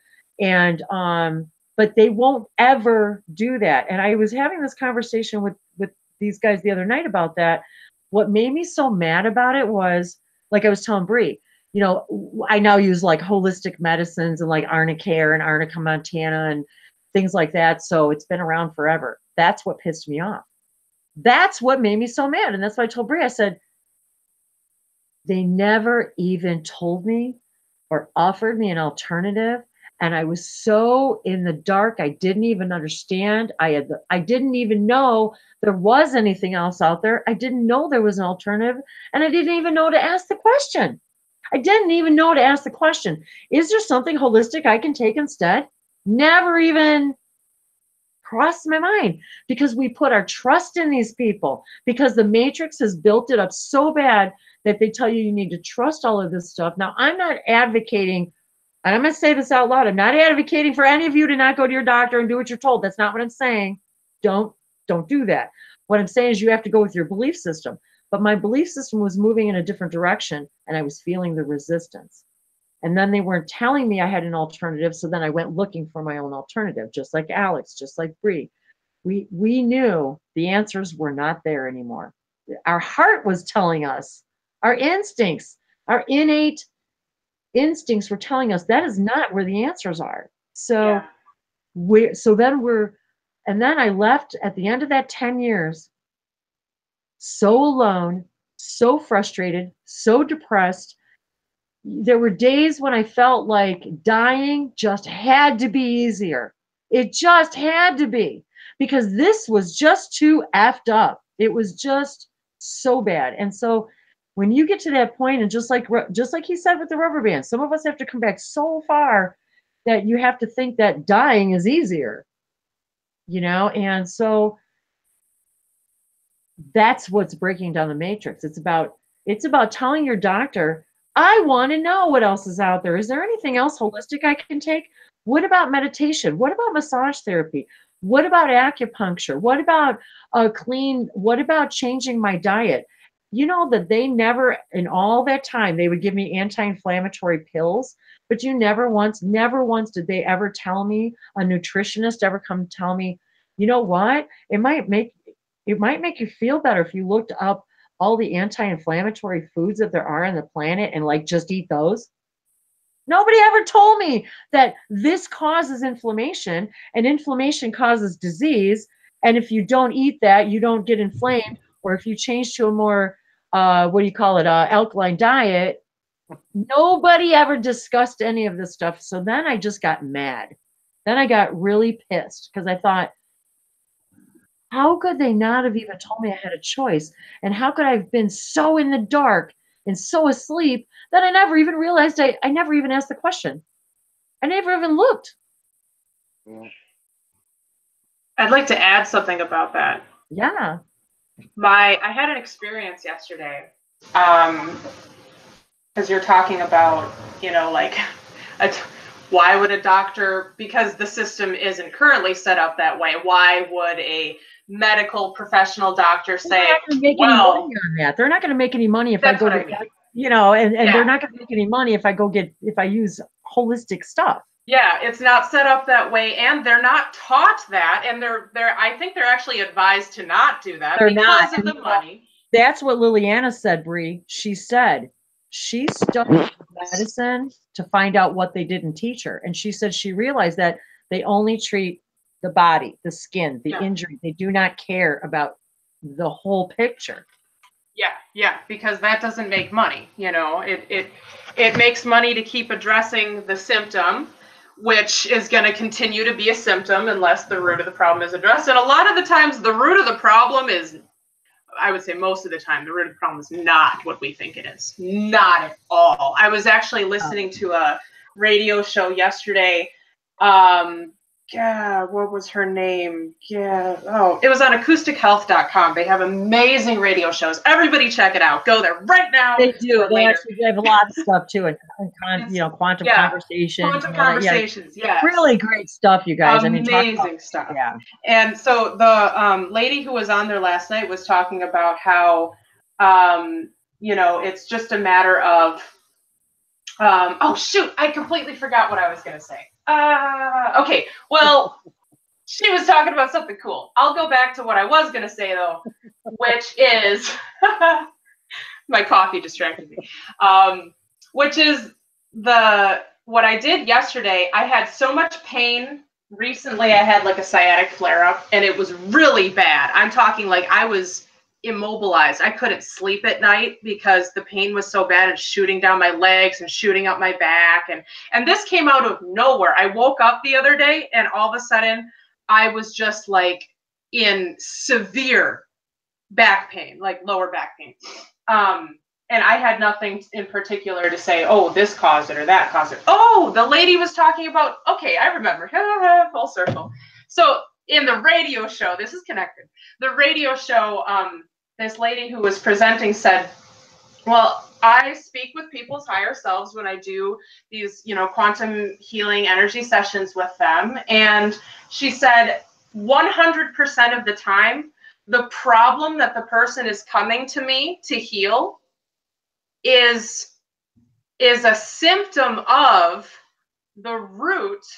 The root problem is what their higher self says, this is actually what you need to address, and then everything will fall into place. So she was basically saying, that our higher selves always know what we need. Oh, now you're speaking Alex's language, Bree, because he's all about the QHHT, and I can see he's like excited. Oh, well, that's a whole nother, the QHHT, it's fascinating stuff. Oh my God, I can talk about that forever now because I have a friend who's doing it. Anyway, okay, hold on, let me finish my point. So my point is, what happened to me yesterday was I finally listened to myself, my higher dimensional selves, and I got out and I took a frickin' walk. Now it's cold outside. There's a whole bunch of snow. It's freezing. There's ice everywhere. This is like, my whole life I always said, I'm never going to go take a walk out in the snow. Why would I do that? That's the worst idea ever. I'm going to slip and, but now I'm like, okay, I need to get outside. I can be careful. Just going to walk around, enjoy the trees. I went to one of my favorite spots. As soon as I got out there, even though I'm in really bad back pain, start walking around and I'm walking and I'm like, oh my God, this feels amazing. I could feel every single muscle in my lower back like I've never been able to feel it before because it was inflamed, but it was also like my muscles were screaming at me, thank you for moving your body. Thank you for walking down this path. Thank you for being in nature. Thank you for being around all these trees and plants and birds. And then I started to jog. I'm like, okay, I'm going to push this a little bit more, And as soon as I started to jog, my back was like crying in happiness. I can't explain the sensation. All I can say is that I could literally feel the gratitude of my cells saying, thank you, this is what we've wanted you to do. This is why you've had this flare up, is because you weren't going outside and you used the excuse of snow. How many times did I drag you out when I lived up north? We would go out in the woods. I'm like, get your boots on. Let's go. That's what I was thinking. I would tell her before she'd spend the night, bring your dirty boots because we're going out in the woods, And yes, I walk every day, you guys, with Ranger just for that reason, because my body is, and this is another thing, you guys, we're in the technology age, right? My hands, the phone, the videos, the sitting, and I've even been tempted to say in the middle of an event like this, all right, guys, everybody stand up, breathe, stretch, because we've been sitting, we're talking, we're not breathing from our full breathe, we're talking, and so we're shallow breathing. So great point, Bree.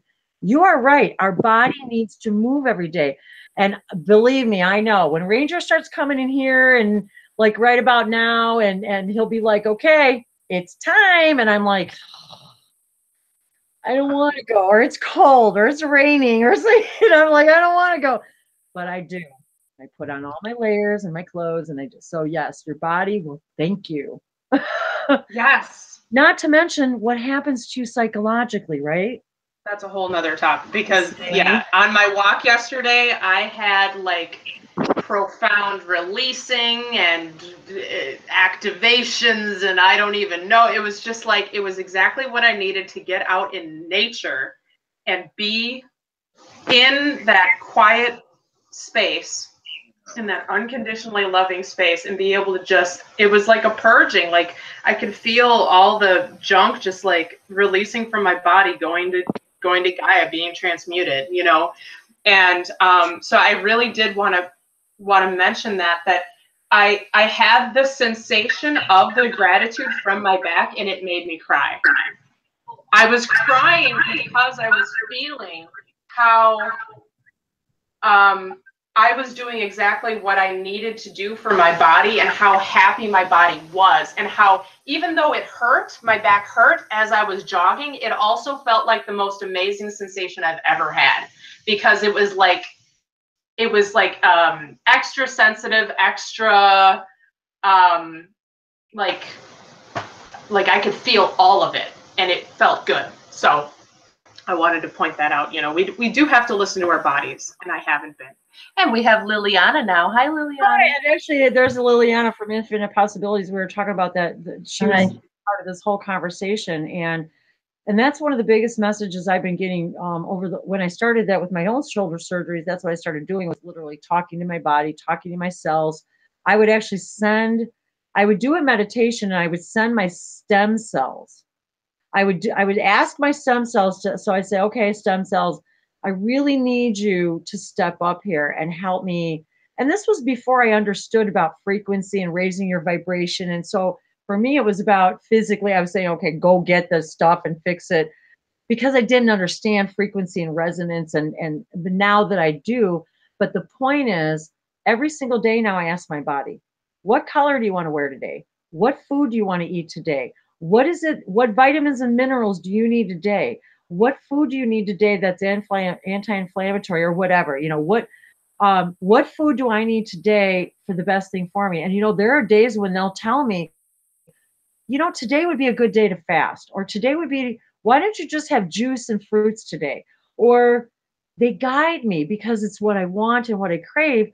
And then I know that once I'm in communication, they're going to keep telling me by way of, I'm going to want something. I'm going to instinctively walk toward, you know, eat a particular thing, or because I'm listening now, I'm communicating with my body and my cells. So, so yeah, if you wanted to, Alex, did you want to jump in on this at all right now, or?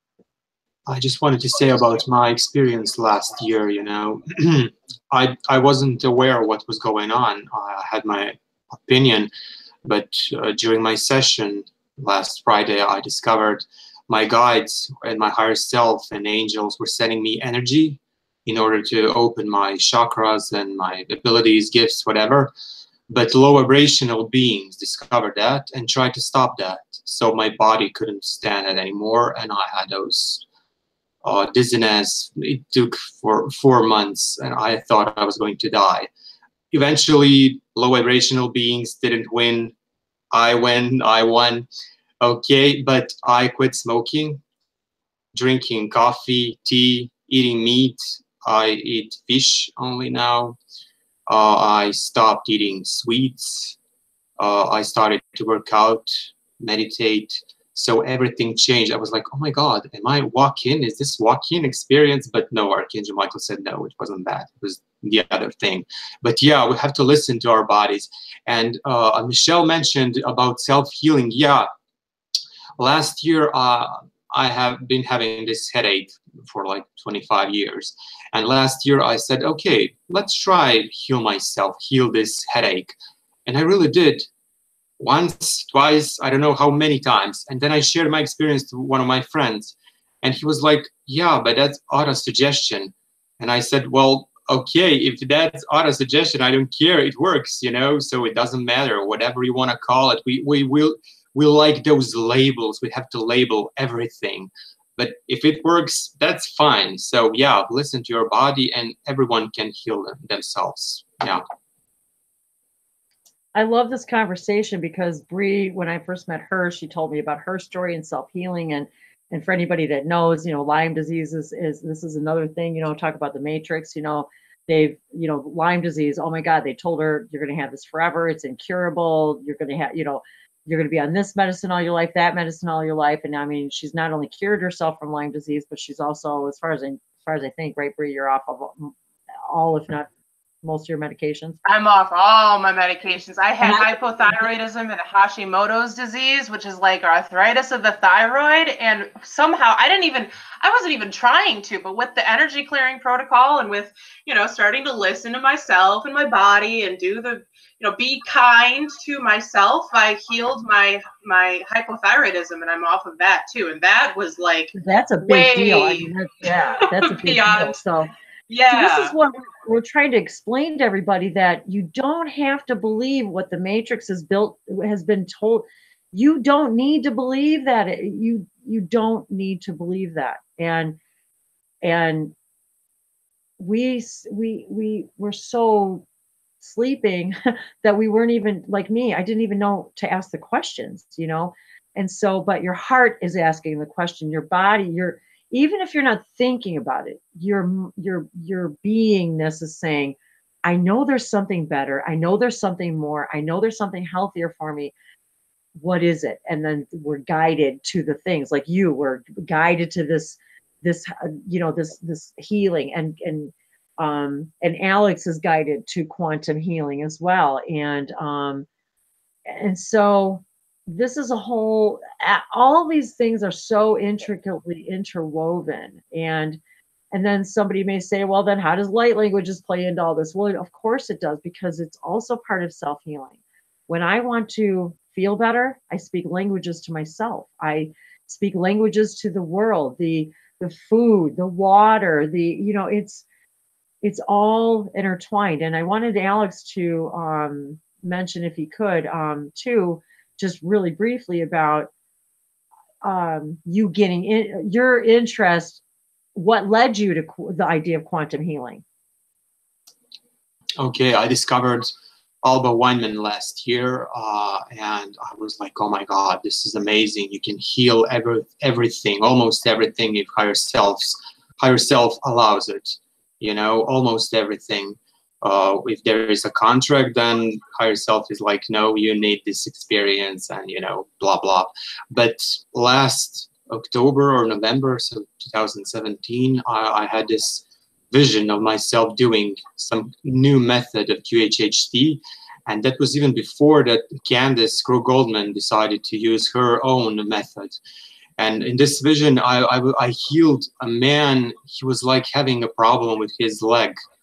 And I saw that all of this I saw, and I healed, I deleted his past, the traumatic experience that led to this surgery and everything else. So I was like, yeah, I will have to do QHHT in the future, because I feel I could do that. And the other thing is releasing those negative entities, because they say they're negative, but I feel we have to help those beings, you know.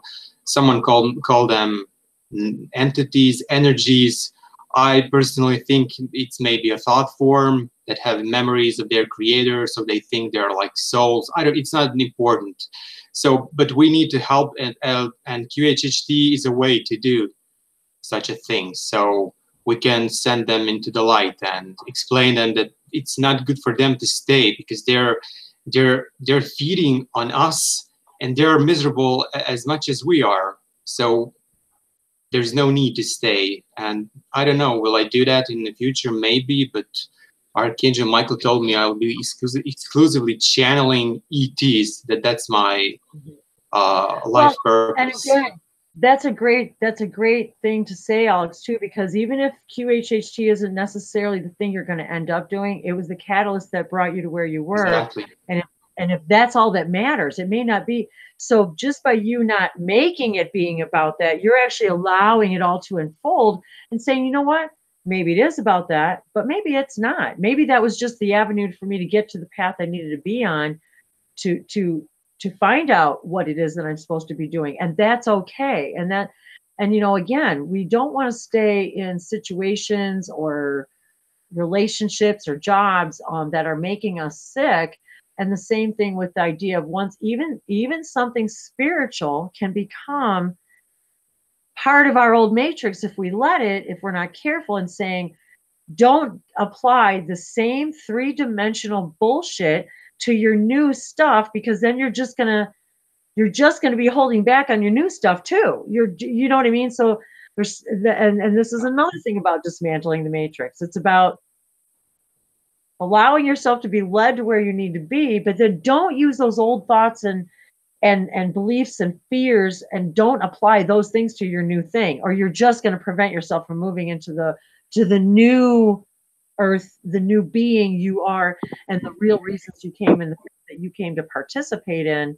You're just being led there, and a lot of times we want to hold on, so we want to hold so tight onto the teacher that we don't want to let go to to finish the class and to move on to the next step. Isn't that the truth? That's a common thing. You know what I mean? So that happens a lot too. A lot of us hang on to the same teachers or channelers or whatever because it feels comfortable, because we don't want to let go. But we have to understand sometimes if we're being led to watch something or do something or go somewhere or meet someone or have a private session or whatever the case may be, and it's something different or someone different that you've never done before, go with it, consider it, because again, it could be that channel, or it could be you going to search out that channel, that you find something else along the way. It could be not that channel at all.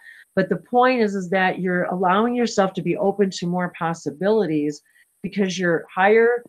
We are so multidimensional and so galactic that it's like saying, it doesn't matter what kind of diet you're on, that you eat every day, you're probably still not going to eat the same one food over and over and over every day. And you're probably not even going to eat the same one every day or at the same time, or you need to evolve. And look at us all now. How many of us have I just seen in the chat box who are talking about, I'm being guided to stop eating meat. I'm being guided to stop eating dairy. I'm being guided to stop eating sugar and junk and garbage and caffeine. And it's not even that we're trying. Our own matrix is being dissolved. All the things that we thought, we were just joking that I was just laughing about that with somebody the other day who used to love meat. It was like, that was our favorite part, was, eating the bone. And now for me to do that is like, not very desirable. So it's not that I've decided one day that this is what I'm going to do or be or label myself as. I'm listening to my body, and my body just says those things are just falling away, just like jobs and relationships. And as you raise your vibration, they just fall away. You don't got to try. There's no resistance. It just falls away. I wanted to give also Liliana the opportunity to, since she's been trying to get in, and I'm so happy you got to get in. So did you want to add anything on this? And then maybe, Bree, and if there's anything that Alex and Bree and you would like to add to this. And I just, wanted to see if you wanted to talk about that. And actually, and I'm also going to step away from just a moment. And so I just wanted to keep the energy rolling here. Okay, no, I just wanted to add a little. I mean, as long as people listen to their body, I mean, the body will let them what to do, what is going on with the body, and I mean, with you, and yeah, I guess listen to the body, I guess. And another thing is just like about the, the matrix. The thing is that what I studied medicine, I mean, for quite some time. And the thing is that doctors don't know, so I guess one of the things we have to do is teach them to do the right thing, because, I mean, universities, doctors are not trained like that. They are not trained in quantum healing, or you don't even touch those kind of subjects, So that's one thing that I would like to, let people know. I don't know. What do you guys think? Well, Liliana, I really like that you said I think it was in the YouTube chat, you said you do have to get outside. It's not about going to the gym to move your body. It's about getting outside. And I fully agree. And we can go on about this forever. And yeah, especially Wendy with, oh, I step outside and the trees start singing to me and I can hear the butterflies talking to me. I'm not, Wendy's not even here right now, so this isn't as effective. I like to make fun of her sometimes in a cute way, but it is so true. We do have to get out there. It's very activating for us. And the reason for that is because when you exercise outside, you touch the earth, and you know, you see, I mean, you do things outside. There is a hormone, I don't remember the name of it, that causes stress. And when you go to the gym, that hormone stays up. So if you go to the gym, even though you exercise, I mean, you exercise your muscles and everything, but the hormone level that produces stress doesn't go down. But when you exercise outside, that hormone level, the hormone that produces stress goes down I think it's within 10 minutes of being outside, just being outside. So that is the reason we have to exercise outside and not just go to the gym, you know? I did not know that about the hormones. That's fascinating. I would agree with you wholeheartedly, because that's how part of my awakening process was. They pushed my ass outside and they said, in order for you to get the light codes that you need, and this goes, Bree can understand this. She lives even further north than I used to live. Very cold, long winters. We really only get a little bit of sunshine. So my guides told me it was imperative in my awakening process to be outside doing exercises. Just like you said, I had a treadmill. They said, get rid of it. That is not even close to being normal and so, but that, I'm not telling you, if that's all you got and that's the way you can exercise, don't get rid of your treadmill. That's not what I'm telling you. What I'm saying is get outside, because there's a difference between the exercise you do inside and the exercise you do outside, and what happens to your brain, the chemicals, just exactly like she said. And it helped to wake me up. It actually, because they told me you're not getting the light codes are information received through sunlight. Okay, they told me to equate light codes to photosynthesis for a plant. If we're photosynthesizing, okay, we need the light codes from the soil, the water, the plant, the air, all of it, just like a plant does. So we're the same way. And, but we're even more complicated because we have, as Liliana, from a medical standpoint, we have chemicals in our brains that everybody knows. When you go running, you get the runner's high. When you exercise, the cortisol kicks in, the endorphins kick in, the happy chemicals kick in. Yes, it happens on the treadmill, but it's not the same as being outside. Exactly. Yes. Well said. So very well said, because I never really was outside much because it was wintertime, because I lived where it was so cold most of the time that we just stay in a lot. And so, but when I got Ranger and when I found all of this and light languages, that's the first thing they said was, you need to get outside. And I think part of me getting a dog was to force me to get outside every day, in addition to the unconditional love. Anybody who's got a pet knows he's taught me more, I think, in unconditional love than most humans have in my entire life. And I'm a mom, so, you know, that's saying something. So, yeah, I think that was a big part of my higher self saying, in order for you to get outside every day, getting an animal that needs to get outside every day is going to help you do that. And it took me out to the woods, which is where I started walking him every day, and the farm fields. And that's where I started speaking. That's where I started doing all of this in light languages. So, and actually, Bree, when did you start speaking light languages? Did you start speaking when we were out in the woods, or no, you started in Arkansas, right? But you were with me before that in the woods when I was making videos, but weren't you? Oh, yeah.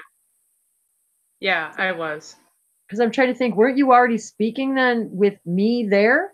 Oh yeah, of course. That's what I thought. Yeah. Yeah, and I remember actually right when I first started speaking languages, it was right after the Arkansas trip. I went to visit you, and we went out in the woods, and I said, it's just like imprinted into my memory. It was so cute to me. I was like, I said something. I don't want to say a sentence because it probably won't turn out to be the same one. But and you looked at me and you're like, you want to know what you said? I'm like, yeah. What did I say? You're like, you said, I don't really know what I'm saying, but I'm having a lot of fun saying it, so I'm just gonna keep talking.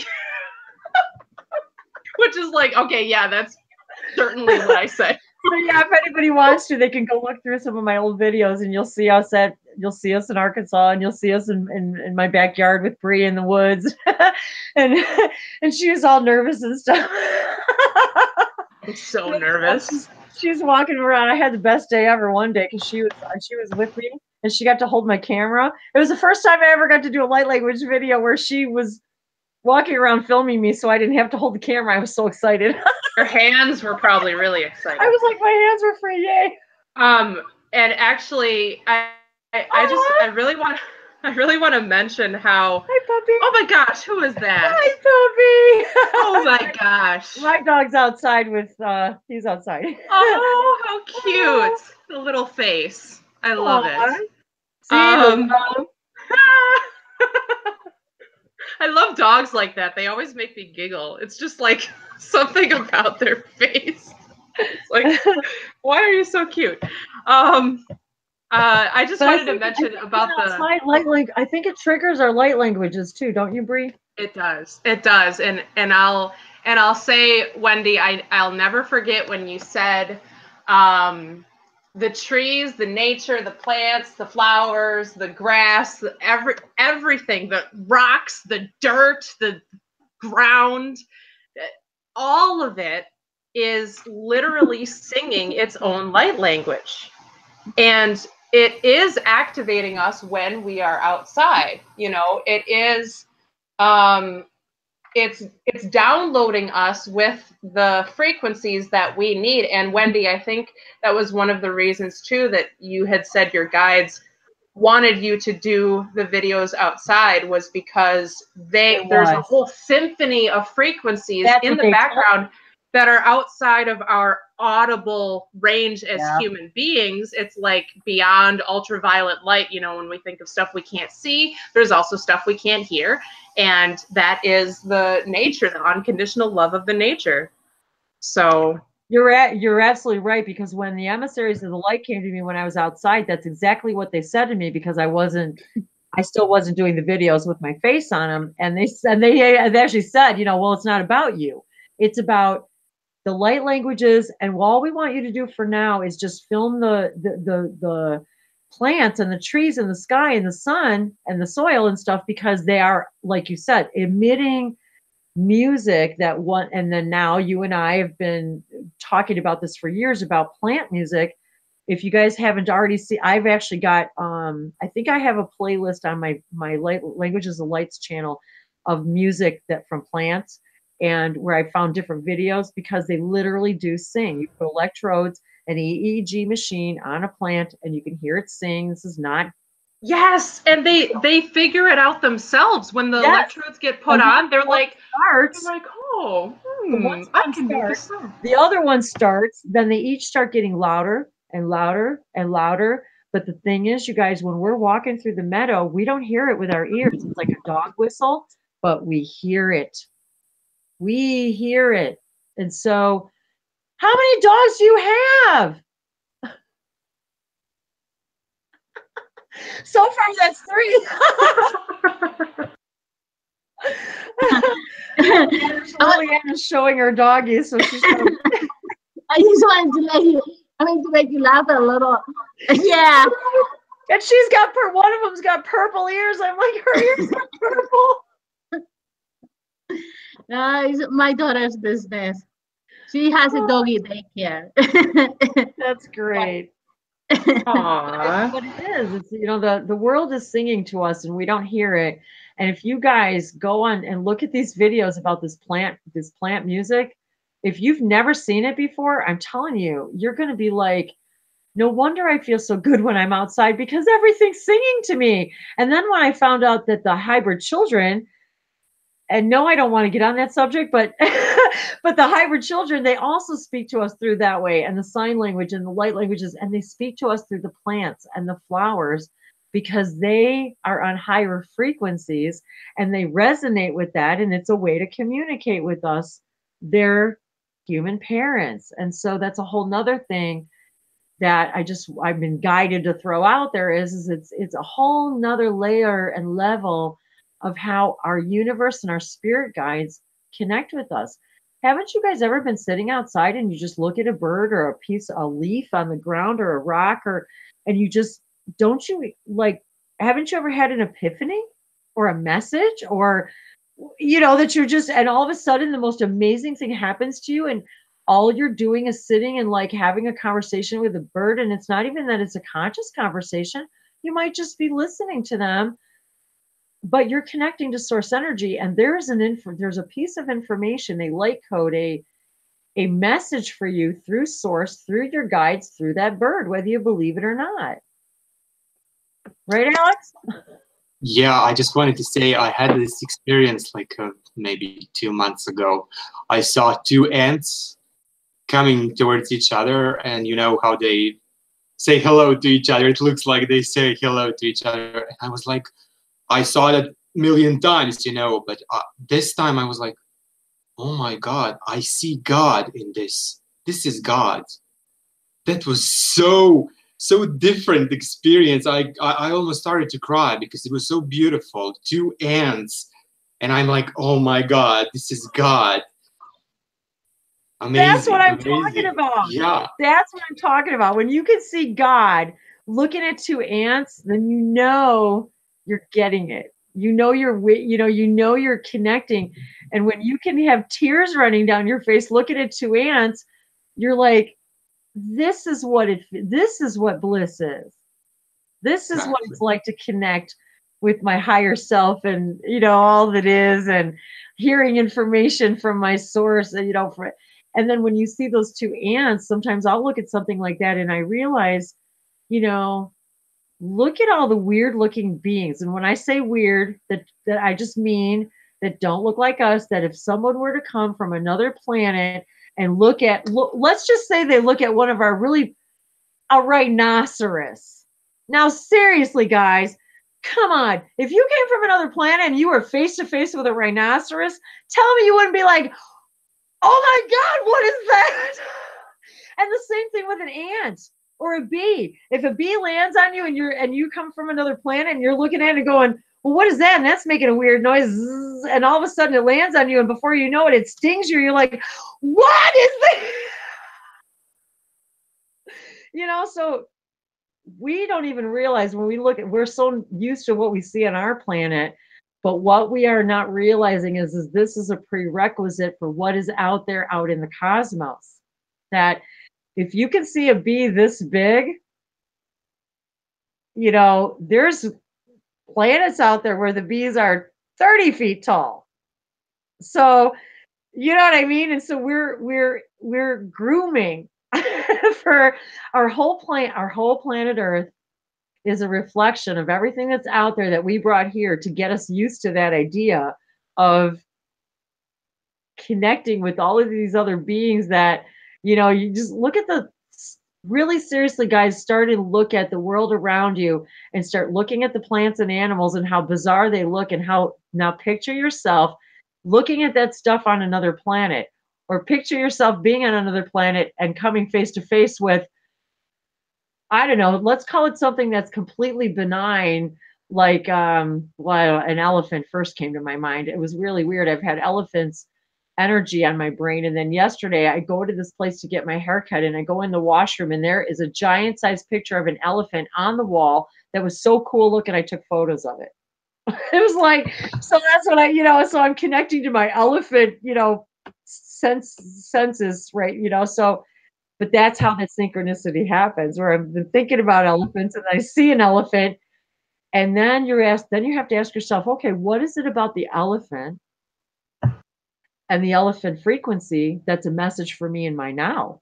And that's where this all, and boy, then you start going on the internet and looking about elephant stuff, and you will go down a rabbit hole, you know, of all this stuff about elephants and how it relates to you. And you're like, God, that's so synchronistic. I'm thinking of the movie Arrival with the ETs that look like giant elephants, kind of. I didn't even know that.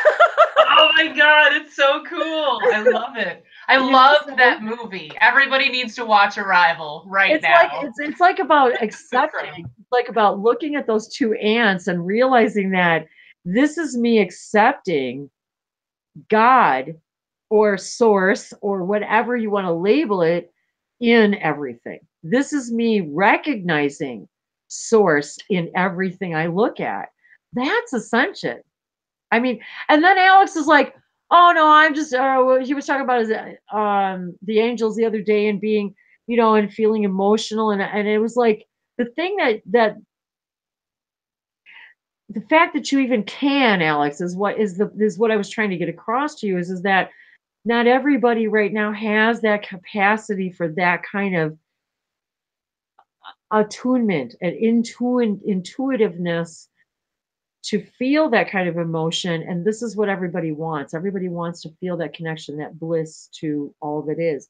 And you're being capable of even be able to experience that is what I was saying is so special, you know? Yeah, exactly. And it wasn't like that before. Definitely everything changed like in January. And up to now, everything is changing day by day, you know. And I don't want to use that word, you know, learn or lesson, but we're definitely gaining wisdom every single day from each other. And those relations, those connections, whether it's with angels or with each other, it's all connection. We're all family. And these connections are becoming so strong and so intense. And every day we meet someone new and it's like, oh my God, like another member of family, you know? So I don't know, it's so special. I can't explain what's happening, but it's so beautiful. There are no words. It's so beautiful and so profound. Even like you said, just when you meet, like when we met and we meet each other, and just how richer and more special our lives have become just by knowing one another, just by bringing each other into our worlds. We're different, we're better, we're greater, we're more in tune with source. And then I love so much when we all start to get together and start to really connect with each other, and then we start to realize how we share other lifetimes together, we share children together, we share, you know, and how many different roles we've played with each other, how in some instances, whether it's here on Earth or whether it's been in the cosmos, how we've traded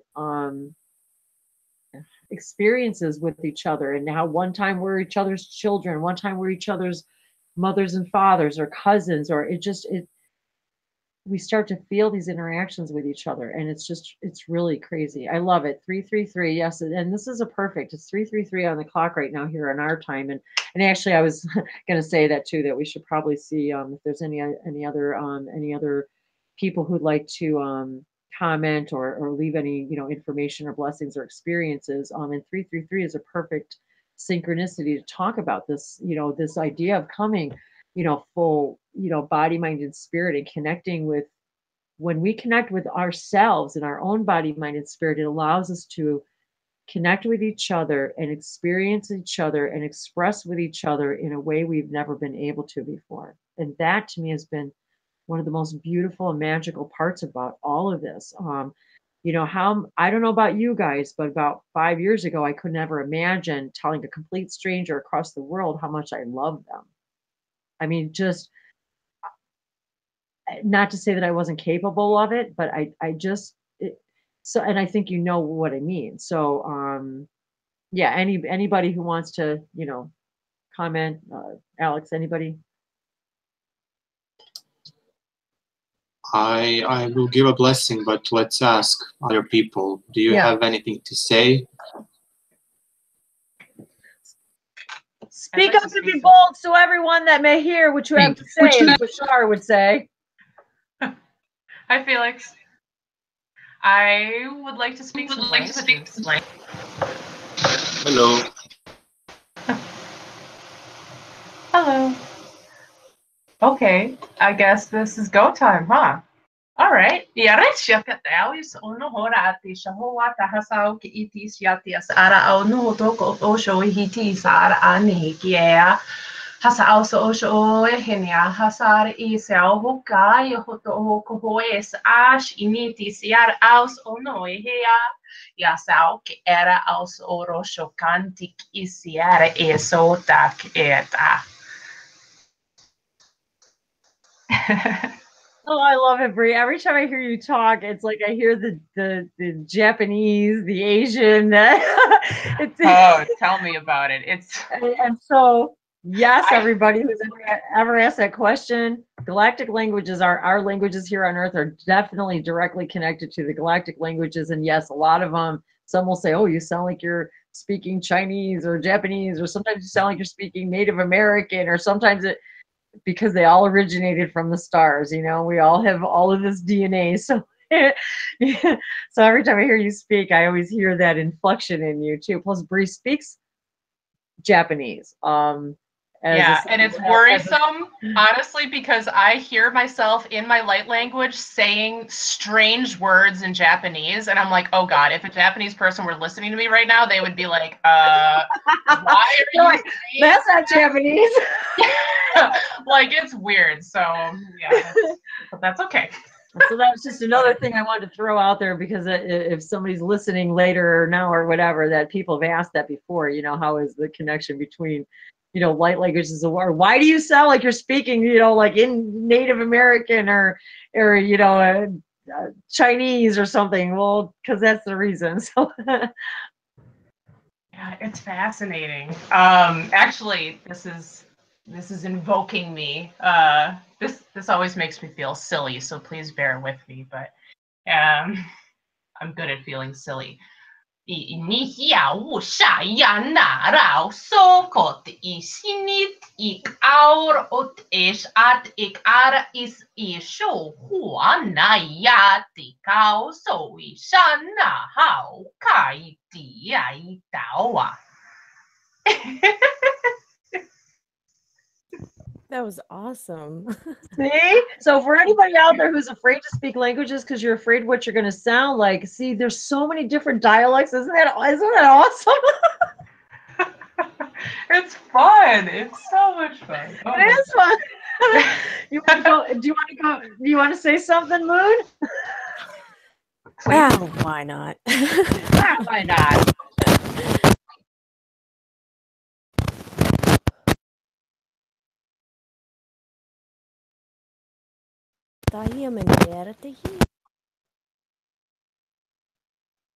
No, we're having a hard time hearing you, honey. You're kind of crackly, and I don't hear you. I think it's your. Oh, crap. You there? I can hear you. It's just a little squeaky, like static, like kind of crunchy. This is such a bad mic. Can you disable it? On this computer. It's so crappy. Time to manifest new technology, guys. See, like I said. That's right. My phone died, or it would be cool. So, anyway. Just do it anyway. Yeah, just speak it anyway. Just. So you can hear me okay? A little bit? Much better now.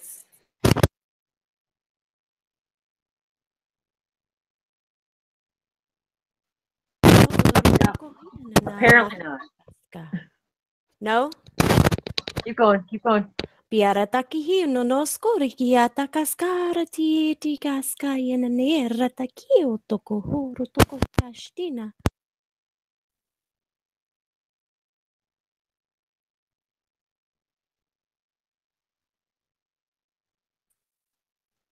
It just keeps going in and out. I will test then. Can you unplug it? I can't. Oh, okay. I was just checking. I will send you guys 5D blessings. All right. There we go. So to me, kare suma ia kore suma liata ingia so no bilango ya manishuru ya kire so no ya kore kente asanakia. I just wanted to, I don't know. I guess I was like wanting to speak for her or something. Do you know, Wendy, there are beings behind you, and I've been seeing them like from when we started. Really? A lot of people see white it. dots. See like little. Yeah. That's Someone so cool. wants to talk, so would you? Viato inkia sa tamia na ko kia pasini hata ro ikia sa bole hana kali ko so bole alo ko remba kia sa te kira kia. So piana ya ko e pasiti ana kiora ko sa maleona. Basically, they're saying that all of you have these around you, and that you're now becoming higher frequencies to be able to see them and feel them. And and you're able to see them on camera now too, because as each of us raise our frequencies, we can start to see the beings in each other's rooms. And a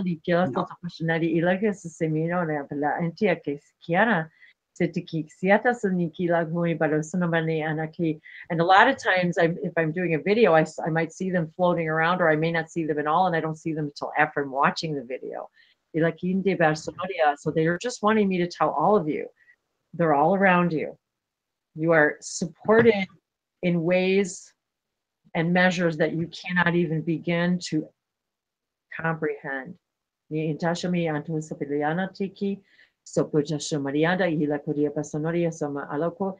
saying to me now, all you have to do is ask and acknowledge your awareness of their presence.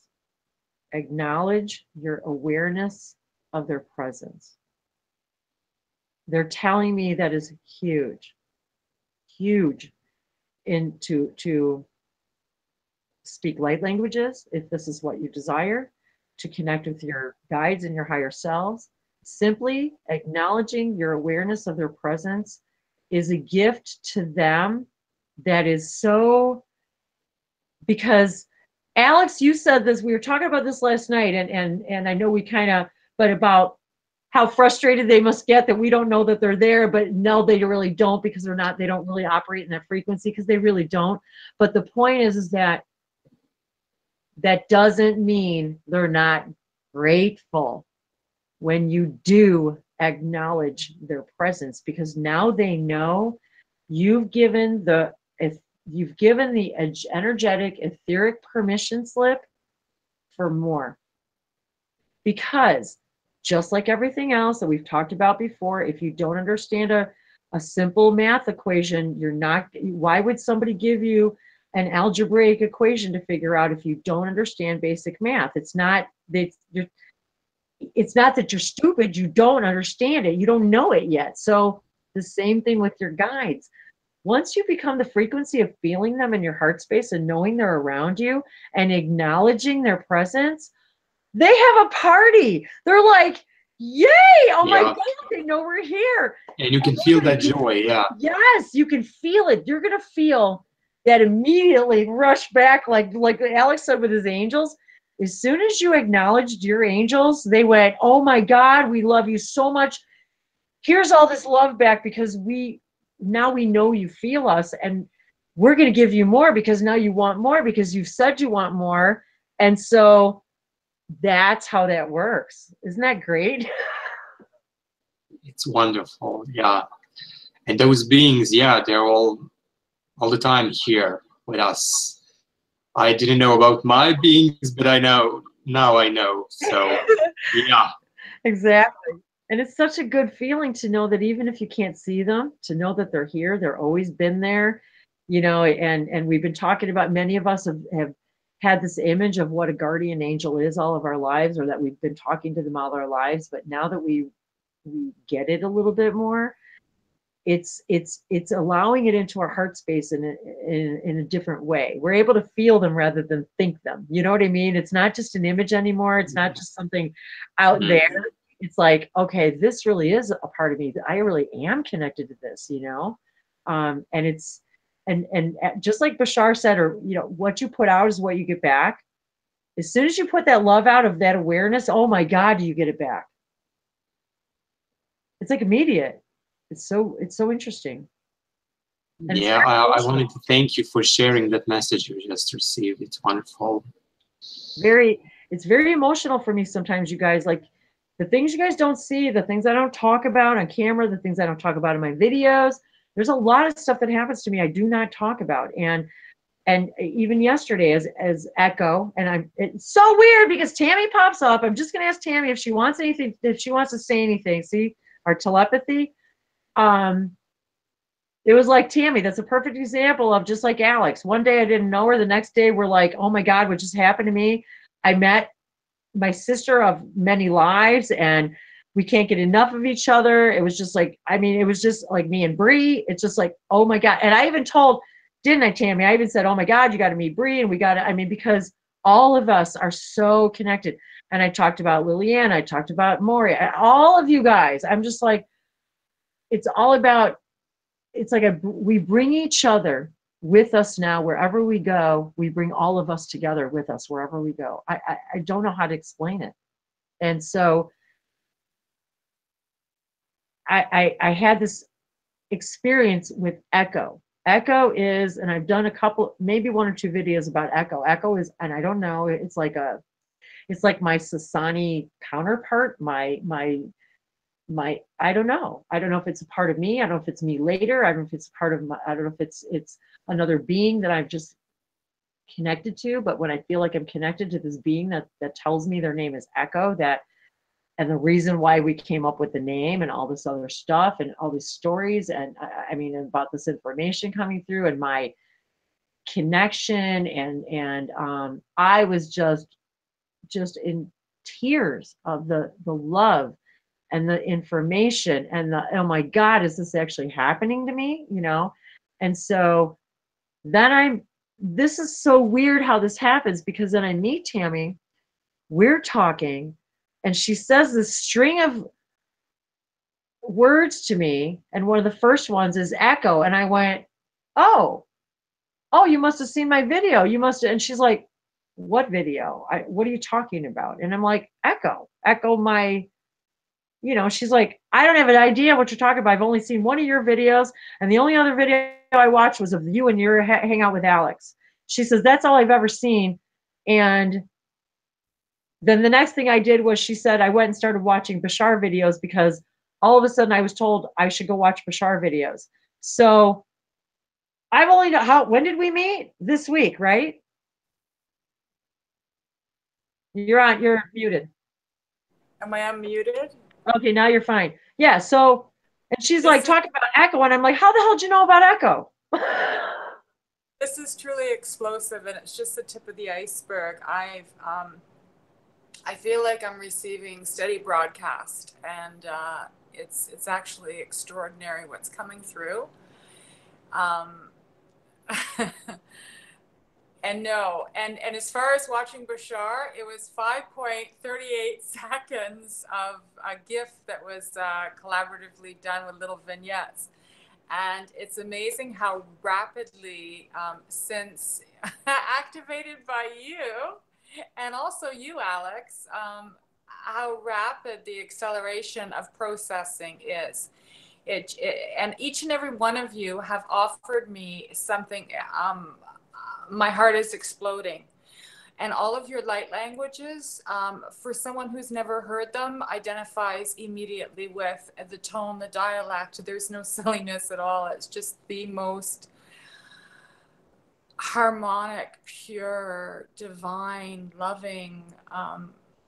It's extraordinary what's coming through for me. And yes, my string of words in watching you and Alex, and I kept pausing. Well, and I was watching a replay, and I kept pausing because I was getting my own, I'm going to call them broadcasts now because that's the word that's been offered, wisdom keeper, things that were coming through and being activated, and so rapidly that I would put you back on and you'd be speaking to the subject I was just receiving and articulating. I talk to myself all the time. So all of you have awakened me the fact that I'm not alone.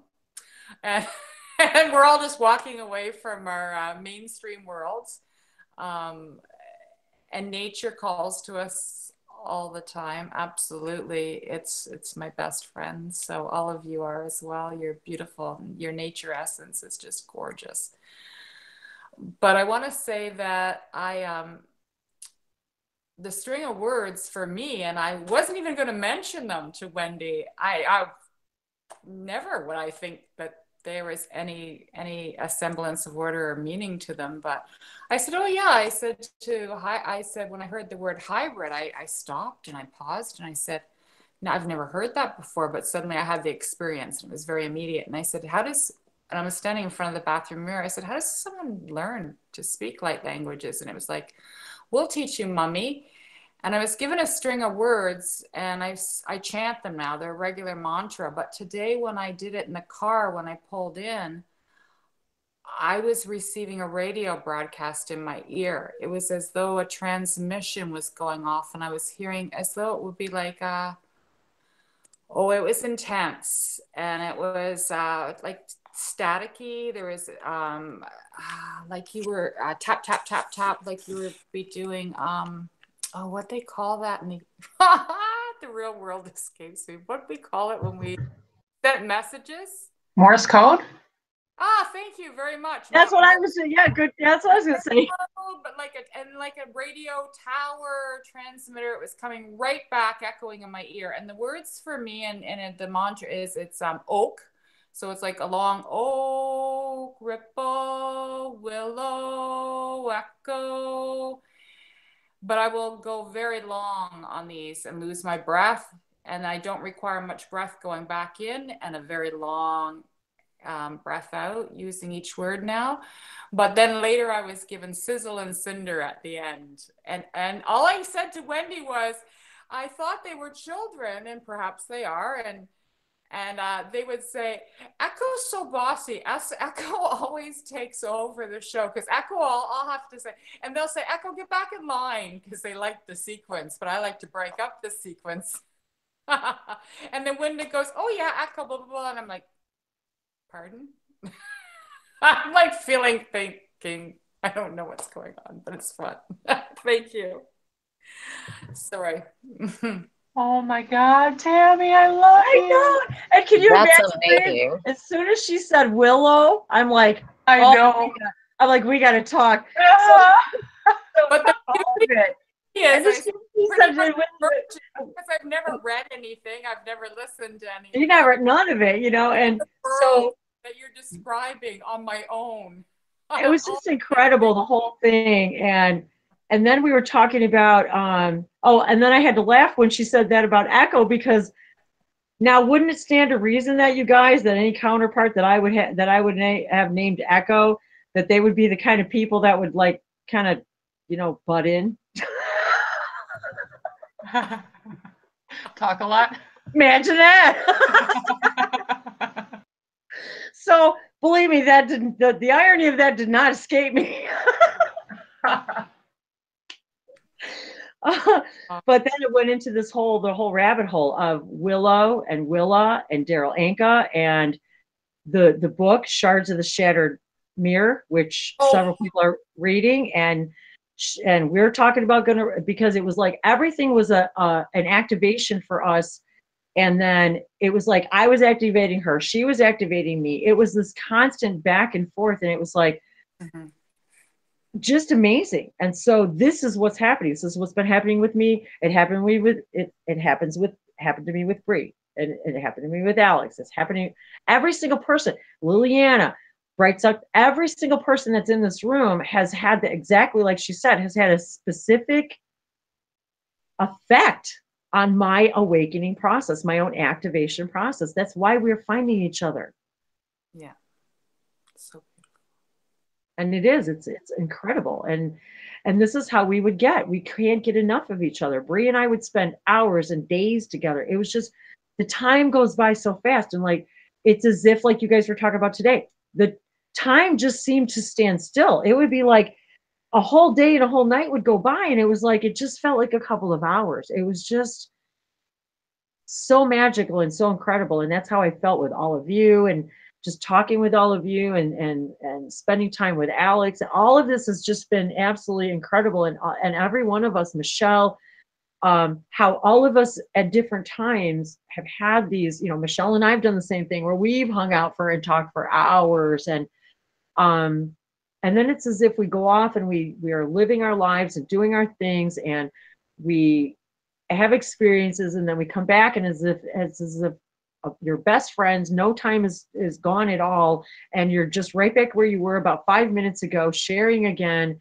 And there was like several months where Bree was busy and she was working and I was busy. Months would go by and we didn't get to talk to each other. So, but yet here we are again, coming, having our family dinner here again together. That's really how we feel about it. We're, and thank you, Alex, too, for you've been so great about being in Serbia and the time difference and I'm finding this too, and Alex has even said that. He's like, I'm changing my sleep patterns just so I can be with you guys, so I can sleep at different times when and so we are all doing this. We want to be together, and so we're all shifting our patterns so that we can make time to be together. And I think that's really important. I really do. And the more events that we do this, and I like the idea of doing them that whole idea of planned impromptu. I really like that about, let's do this, let's plan it, but let's not, you know what I mean? And so the only reason why I did this big planning with Guillermo on the 24th is because he really wanted to open up, just globally and all over Facebook and just everybody. And I don't even know how we're going to manage this. Swear to God. He's got a Zoom room, and we're going to have 60 people in there going, all want to speak languages. And so we're all going to have to show our stuff and our artwork. And so we're hoping that we just have this big, great alchemy of, showing each other and activating each other. But it doesn't really matter. The idea is that we're creating the space. And so what I wanted to reiterate from my guides that are around me and all you guys' guides that are around you right now is to create the space. And I say this in almost every hangout. Create the meetups wherever you are in the world. Meetups, the actual app Meetup is all over the world. It only starts with one person. You can have a meetup with anybody. I feel like the very first time, I was hanging out with people, I feel like I was creating these meetups, but these are for physical things. And I wanted to say too, that like those physical things that I get in the mail from people, when you share your energy like that, and then how much of it, you guys, have we come away from the idea of physical exchange because we have this, like, for example, how many people send birthday cards anymore? It was been a custom in my own life, all my life, to send birthday and cards. And now we are so cyber that we just, we send our Facebook birthday messages and really, but we also need to remember we are here. And Alex and I just talked about this too. We're here to have a physical experience. Tammany, we all talked about this. Even though we are multidimensional beings, we still came here to have a physical experience and to learn what it's like to be a multidimensional, aware being, light being, to awaken in a three-dimensional body and figure out what does that mean and how do I bring all that together. And so when we meet each other and when we send each other physical things too, and when we meet each other in the physicalness too, there's nothing like it. Like when Bree found out, she had been watching my videos, and when she found out I only lived an hour away from her, it was like, as soon as I found out, I said, you live in Milwaukee? I'm like, we need to hook up. We need to hook up right now. And I'll bring this back to the pyramid thing too, you guys, that's part of how Bree and I came together, was the whole pyramid energy. She had just met this woman who was getting ready to do this pyramid conference. That gets into this whole other thing of many, many hangouts to come. I see Tammy. She's, because now she's fluttering because she's got this whole pyramid thing going on too, Bree. Oh, hey. She's just been, oh my God. She's the one who knows Marta, Bree. Okay, well, all right. This is for a different time. She was in Bosnia with Marta last July. Wow. Okay, so I'll just we'll go there later. Let me do a shout out. GlobalPyramidConference.com. Everybody Yes. can go there if you wish, if you feel so inclined to check out this September 20 through the 23rd in Chicago. We are having the second Global Pyramid Conference on the healing power of pyramids. End of And shout I out. was Thank at you. the first one. Yes, it's amazing. And that's how Bree and I met. It was a meetup. She had been watching my videos. I found out she lived in Milwaukee. I said, we only live an hour away. We need to hook up. Let's do some videos, blah, blah, blah. Let's hang out. She says, well, it just so happens I happen to be passing your house to go south to go to this meetup for the speakers who are going to be at this Global Pyramid Conference that I just happened to be putting together with this woman who got this idea in her head one day that she wanted to have this Global Pyramid Conference to talk about the pyramids all over the world and the energy and all this other stuff and hieroglyphs and languages and the beginning of language and all the power of the pyramids. And I'm like, and is this for real? I said, are you kidding? And she says, and we're having our first meeting this Thursday. Would you like to go? I'm like, when are you picking me up? And so she pulled in the McDonald's parking lot. She picked me up. I saw her walking across the parking lot. We had never met physically before. Bam. It was like, that's when I saw our timelines. I saw the pyramids. I saw everything. It was like it all unfolded before me. And I said, by the way, Bree, I said, I grew up in this town. I went to high school here. I said, and the whole time I was going, when I was in high school, they were building a home and it was the shape of a pyramid and it became a national sensation. She got to go on the tour. I grew up there, went to high school there, never went on a tour of this house until I met Bree after the Pyramid Conference. And that whole experience changed my life. Everybody I met at the conference changed my life. Meeting Bree and the people I met at that meetup changed my life. And then going to the conference and everything that's happened since then. And now all of us, I bought this pyramid there, at that conference. And so I've always been interested in pyramids, always wanted to be on archaeological digs, always was fascinated by hieroglyphs and languages and cultures and planets. So that's how we're coming together. That's our frequency. That's our frequency, guys.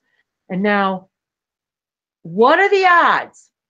I meet a person who's seen one of my videos, seen me and Alex in a video. She says to me, I need to talk to you. I need to talk to you. And again, she couldn't wait. She had to talk to me. And so we started talking about pyramids and I started talking about Bree and how I met Bree. And she's like, wait a minute, Marta? You know Marta? And I'm like, yeah. She's like, I was just in the pyramids in Bosnia with Marta. I'm like, Tammy lives in Canada. What are the odds? What are the odds, you guys? Well, I guess I would say nowadays pretty effing good. Yeah, they So she was in my neighborhood. So do you see how we are, and I love that you just said that Alex, because you know what, you guys? This is part of the matrix we're breaking down too. We are one big global neighborhood. There is not one, I shouldn't say this for every country because that's not true, but that with very little exception, there is not one airplane that cannot bring us together, or car, or bus, or train, or whatever. So teleportation. And that's next. And this is where, see, thank you, because this is where they want us to go. They don't want us to keep thinking about trains, planes, and automobiles. They want us to go, they want somebody like Tammy to speak up in a hangout and say, no. Yeah. You guys are hooking up telepathically. You're hooking up remote viewing. You guys can come and have dinner together if you really want to, and in a remote viewing, and you all can, and so now we're taking to the next step. Yeah. We're going to teleport to each other. Right. We're going to hang out in the astral. We're going to telepathically connect with each other. And now they're even telling me we should start, and this is something that we've been talking about a long time ago in Human Colony and many of us have been talking about playing with our telepathy, exercising our telepathic muscles together, and playing games with each other. I used to do this with Johannes, JD. When we started talking, we were joking about how we were all starting to eat a lot of fruit. And so I would say, okay, what kind of fruit am I thinking? And we started playing this telepathy game, and you would be surprised how accurate we started to get, where I would literally think of a fruit and we would guess it. So it's about play. It's about fun, but it's about, our work is our play now, you guys, and our play is our work. And that's what we need to understand. Our play is our work. If you are so inclined to go do something creative, your play is your work, and that's what's going to go make you the big dollars. Whatever big dollars means to you. If having a little tiny apartment means to you the freedom of the world, then that's your abundance, guys. Abundance doesn't mean a castle. It means what is abundant to you. For some people, having a big house would be the worst thing. Like right now, this is happening to me. I came from a big house, moved to my little, this was a vacation cabin that we built. Never meant to live in full time. But you know what? The idea of me building a big house now is about the last thing I think about, last thing on my mind, yet is talk about the time and energy and planning. 10 years I have decided that I was planning on building a house here. Last thing I want to do now. You know what I want to do now? I want to go get in a motor coach and I want to go visit you guys. I want to go drive where I can drive. I want to go get in my planes, trains, and automobiles and come to Serbia and Canada. And I want to go to Japan and go see Shin. I want to go to the Netherlands. I want to go to England. I want to go to Ireland. I can honestly say now, you guys, that there's probably not very many countries other than well, I'm sure there's plenty more, but there's probably not a continent that I cannot go to. And I would now say the same for all of you, because mi casa is su casa, that there's not a continent I can go to this planet now that I don't know somebody. I couldn't say that 5 years ago. There's not a country that I don't think I would feel unwelcome in, because I know that there's going to be somebody as soon as I walk off that train, plane, or automobile that's going to be greeting me with open arms. It's going to be one of you guys. And the same thing here in America.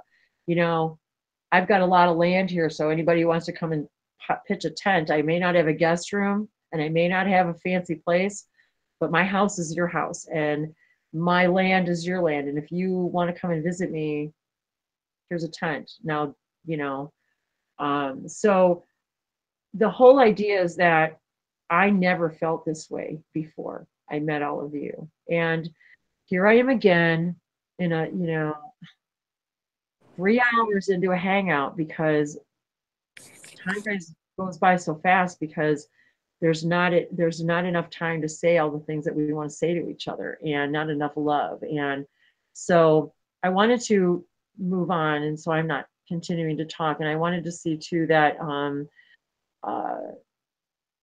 kind of going along too. So Denise, can you talk, and do you want to say anything? Is there anything you'd like to add, if you can, while you're still here, if you're still there paying attention? And if not, I'll just go down the line. If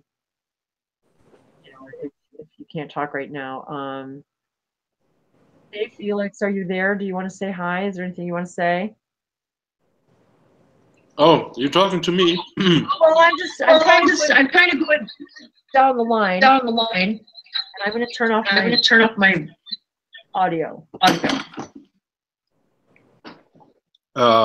Is everything all right with the sound? I hope so. As long as I keep my mic off. Because we get feedback. Oh, the same thing as last time, I remember.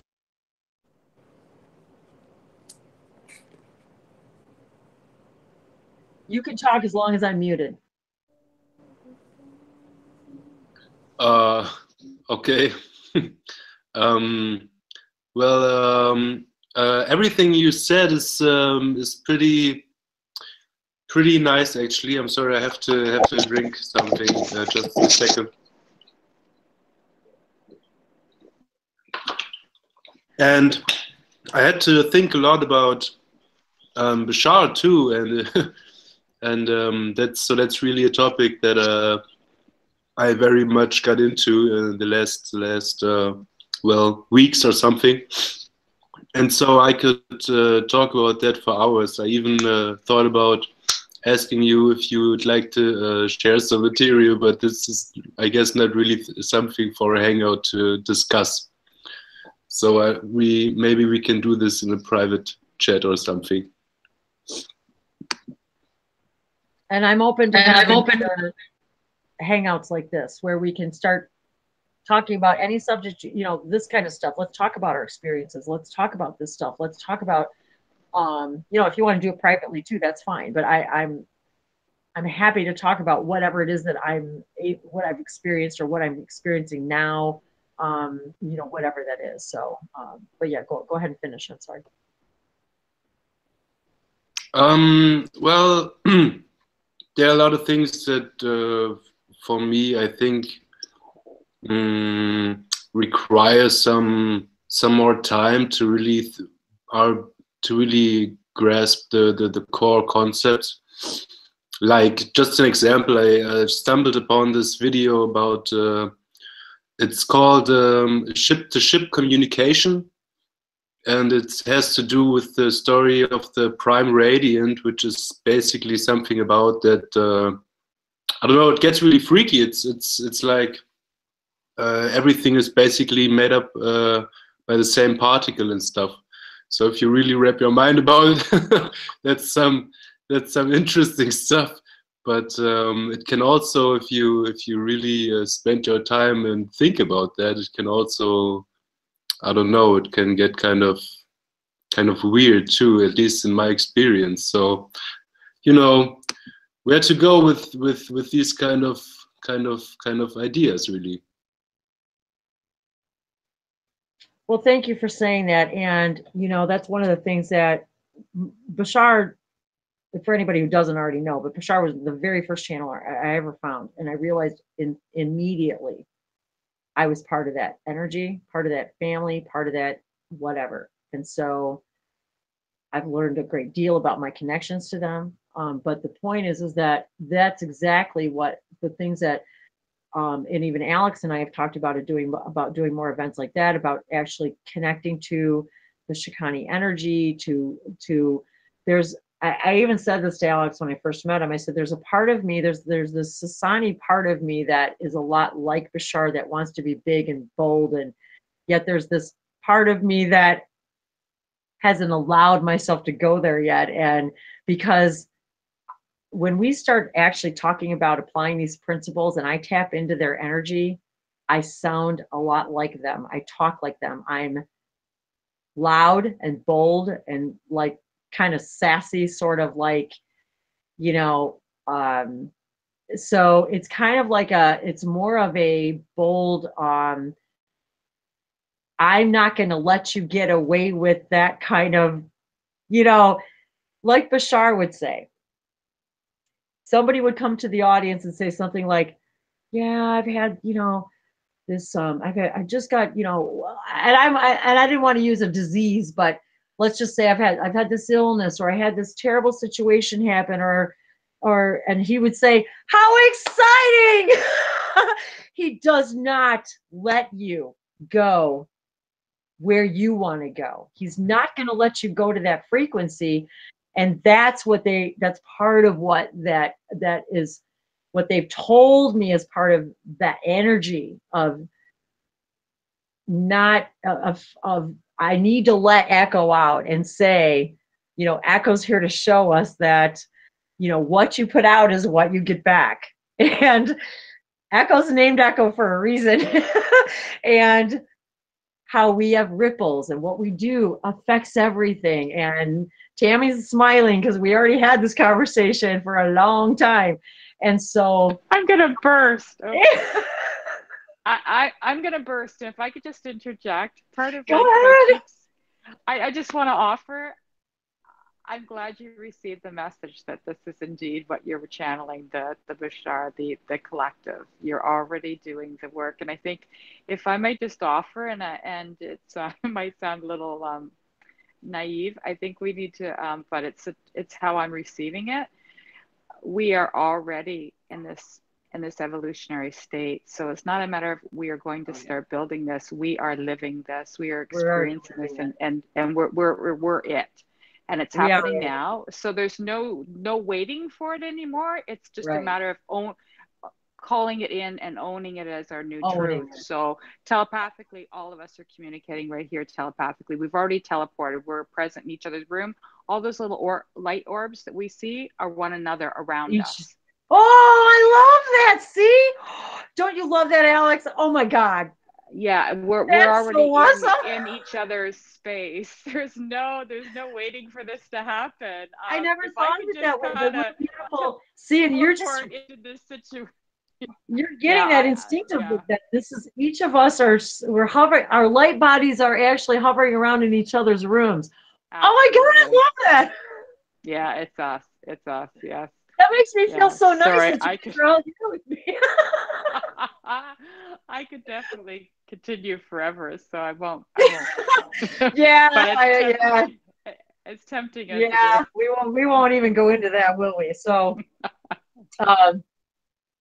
yeah, it's one of those things where somebody said to me, "What could you possibly talk about for that long?" And it's like, do we really ever have a loss for for topics of discussion in these hangouts? Seriously. I mean, I'll say it again. When we first started hanging out together, we would have these hangouts where we would start a broadcast like this. We would end the broadcast. I could go off live. I'm going to go walk my dog, go eat my dinner, go to bed, wake back up in the morning, and most of y'all would still be down here hanging out. so you know what I mean? Because everybody be coming in and out. And so we've done that many times over the years, and it's a lot of fun because we can't, once you find your tribe, you cannot get enough of them. It's like falling in love for the first time. It's like getting a new best friend for the first time. You cannot separate yourself. You don't want to be separated from them. You don't want to be.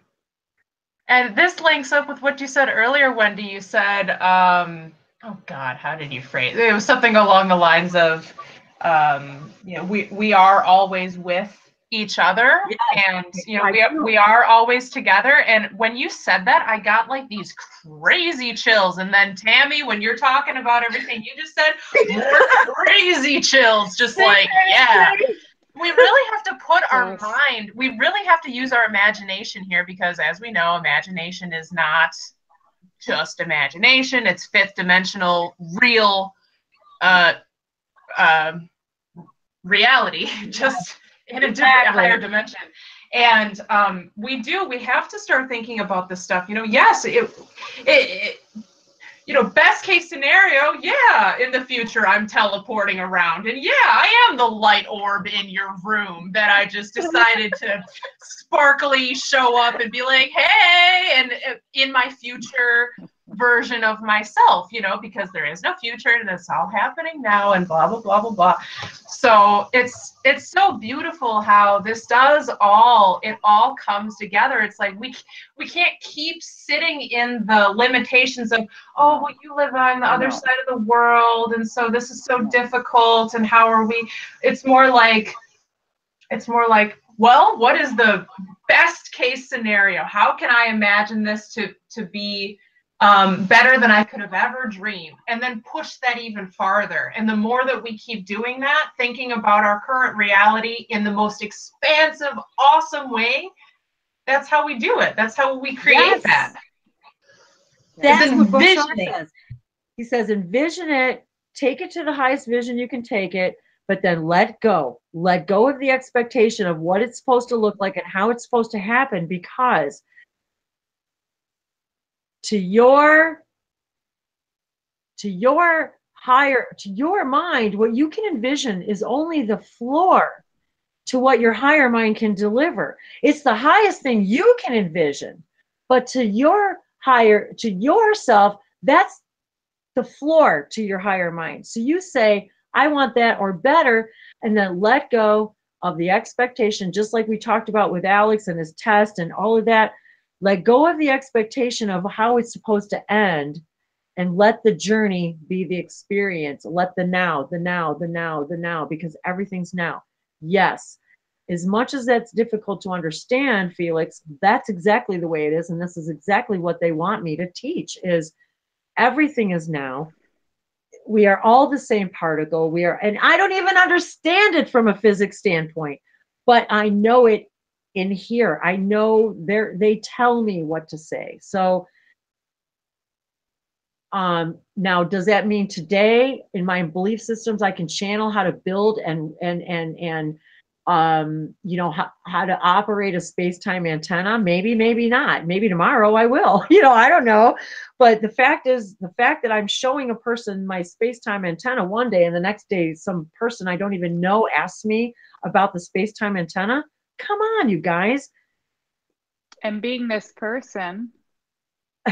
Well, I was going to say that. I know you didn't want to disclose, but I will because it's me. And you said, do I know anyone named, and you gave me the name. And I said, using part of it, everybody, Catalina Island. I said, anyway, long and short, the synchronicities are immeasurable. Like they're just crazy. Like it's weird just, as you guys, the reason I asked her if she knew who it was one, because I just showed her my drawing that I made in like 2013 of the space-time antenna and then how to make it vibrate and run. And then and these were notes from Bashar, by the way, from a Bashar video. And then I'm showing her, God only knows why I was possessed to even show her my drawings of the space-time antenna. I've been told to show this to you. And so I was like, I was told to show this to you. Not only does this guy contact me, but the very next day, but I mean, I find out he lives in where she lives in Canada. I'm like, okay. I said, so that's why I said, do you know this person? Because I'm like, did you have a conversation with him like since yesterday? Because and she's like, no, I don't know this person. No, and but I'm leaving for Catalina Island. I'll be right across from there. And that's what's so weird. She's from where from Catalina Island. Yeah. And the name of this person's name is within that. And it's just like, okay, this is what we're talking about, you know? And so can I just offer something? Just sorry. I'm not going to assume that everybody wants to leave because I'm speaking. So I'm just going to offer this because you made a good point. And that is we activate one another. And if we're called to share something, that there may be someone else that's going to benefit from this. So your segue being telepathy and the work I've done with children in my office and knowing that telepathically we've been communicating for some time, not because it's something I ever intentionally set out to learn and do. It's just, I'm recognizing now as I awaken more to my galactic self that this is just something I've always done. But I'm out and I got called to go and look for this book called Paradise Lost, and this used store. This is I just came home with this. Anyway, I went into a used bookstore, but I heard before I went in, I had just been in a shop and someone said, you just read my mind. And I thought, yeah, you're doing telepathy all the time. We need to just we just need to own and claim the fact that we are.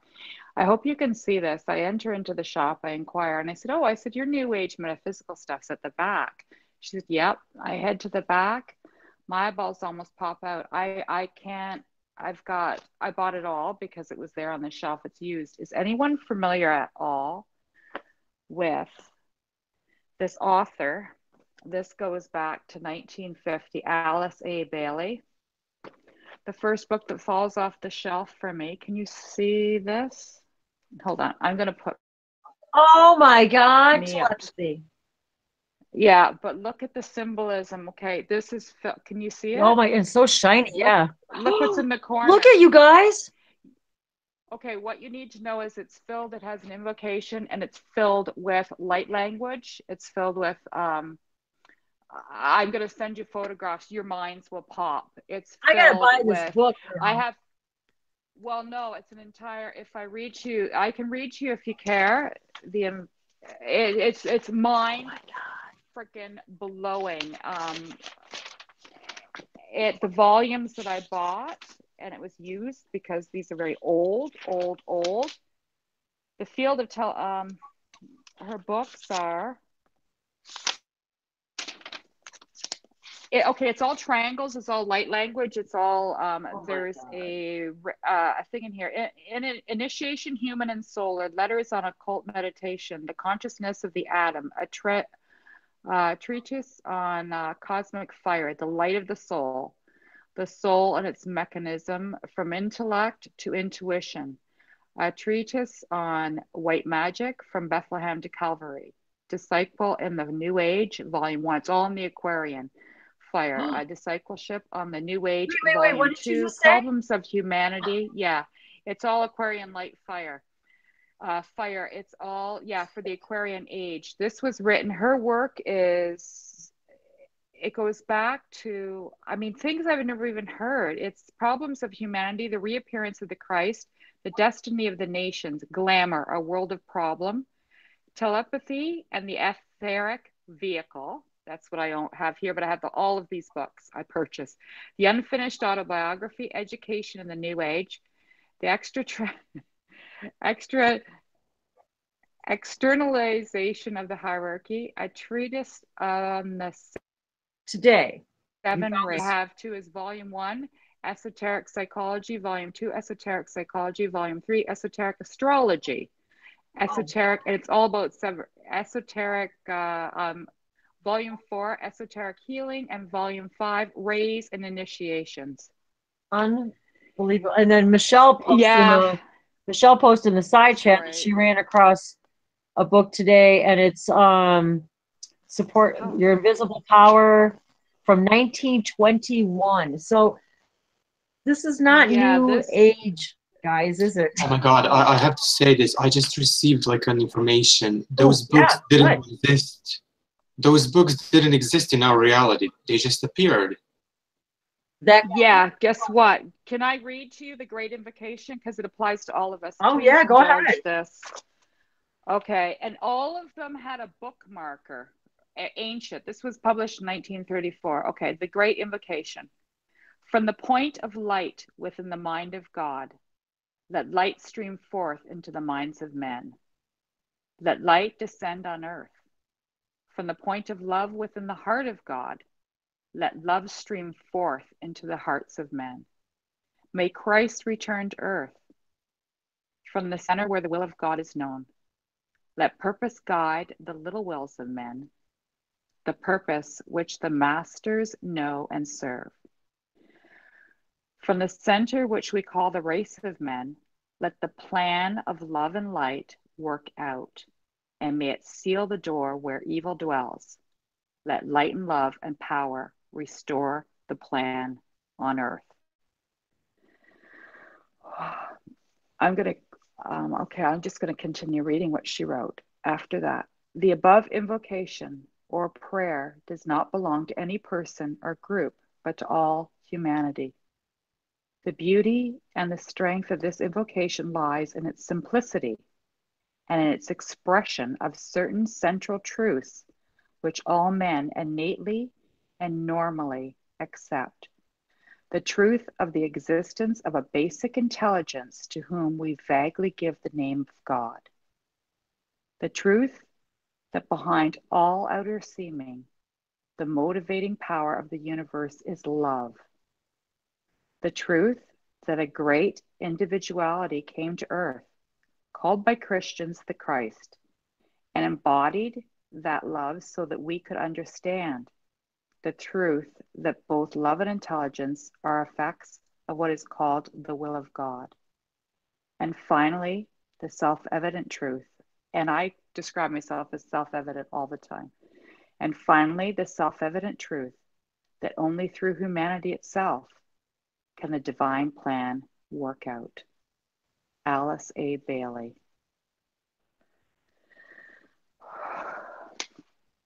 Thank you. Blessed be. I'm sorry, I'm overwhelmed with a lot of emotion. It's pretty intense.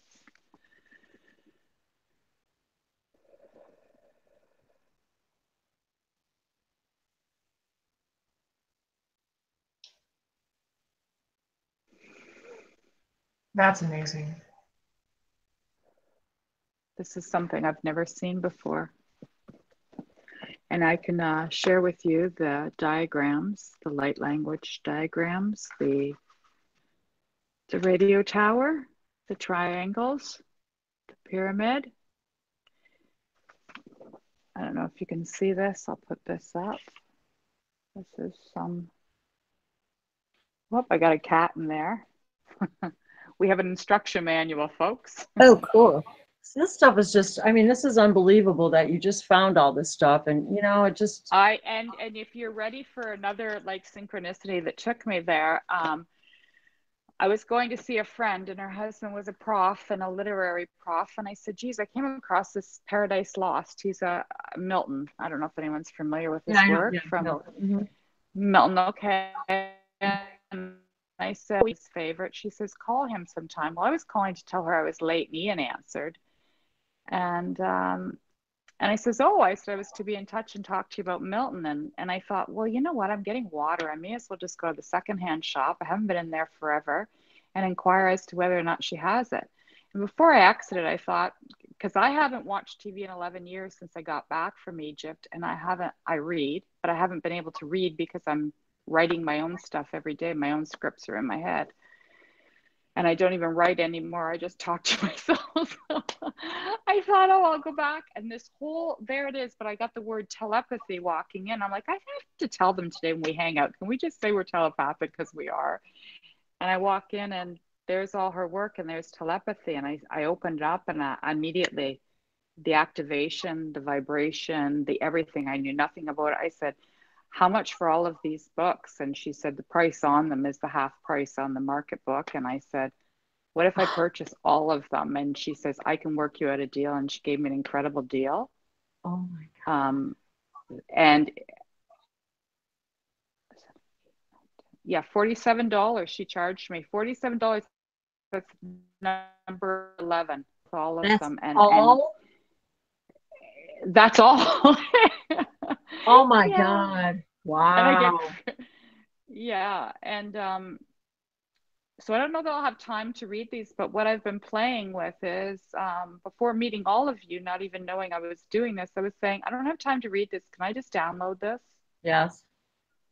And you know how many books I bought that they told me I only bought them because for the energy and that I don't really need to read them, but just having them was part of my download process, that just possessing it.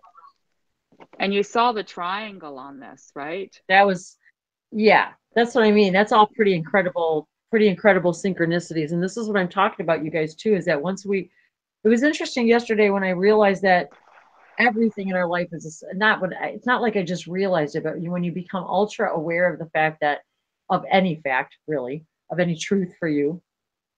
When I became literally, for that moment, so ultra aware of the fact that everything is a synchronicity, that everything I create, that nothing is not going to be a synchronicity because it is my universe. It was a weird kind of feeling. It almost like kind of took the magic out of it, but then it all at once, but then it sort of made you realize even more so, I really do create my own reality. What I put out is what I see back. And so when I go back to the original principles that I learned from Bashar about, you exist and you always will exist. Everything is here and now. What you put out is what you get back. It puts everything in this, again, this simplistic, but yet you understand the simplicity and the complexity of everything simultaneously. And it really does make you start to see that, of course, you're going to walk in and see this book. Of course, because it is part of your journey. And even like Alex said, it may not, he's probably right. It didn't even exist necessarily in the reality that you were a moment before you, it just, and this happens to me all the time, where something I know didn't exist. And then I happen to move and I'm like, and now it exists. I'm like, how is that even possible? And you can call it the Mandela effect and all that, because that's what it is basically. But the fact is that we're traversing through millions of timelines, and now we're actually being able to understand it. We're being able to be aware of it. We're able to feel it happening, and we're able to recognize when it happens. Oh, look at this. Bashar Gold. What is that? And another thing. What is that? Gold. What's up with the gold lately? This whole thing with me and gold. And then Maury was talking about gold. And then I did an activation one day, a script activation. And they had me write out all the gold you know, from the periodic table. They maybe write out the gold AU, you know, and I'm just like, what is happening? What is that book? It's in Japanese. Yes, I wanted to share this one. It happens that I wanted to buy a book, you know, named Bashar, and I bought this book on Amazon, and it is Chinese, Japanese, or whatever it is, and I can't read it. So if somebody knows, Bray can. Oh my God, I'm like trying to read it. Can you read it, Bray? What does it say? Well, no, don't put me up to that right now. I would have to. I can't read all those kanji, but Bashar no contents, the contents of Bashar, kono ipani shuteki. Oh God, it's talking about our reality.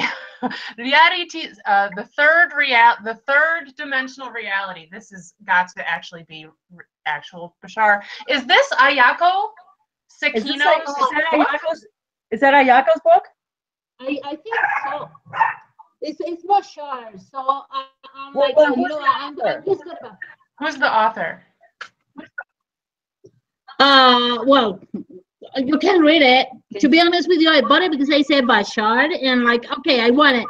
I would have bought it too, just because it said Bashar, even though I didn't read it. I couldn't read it.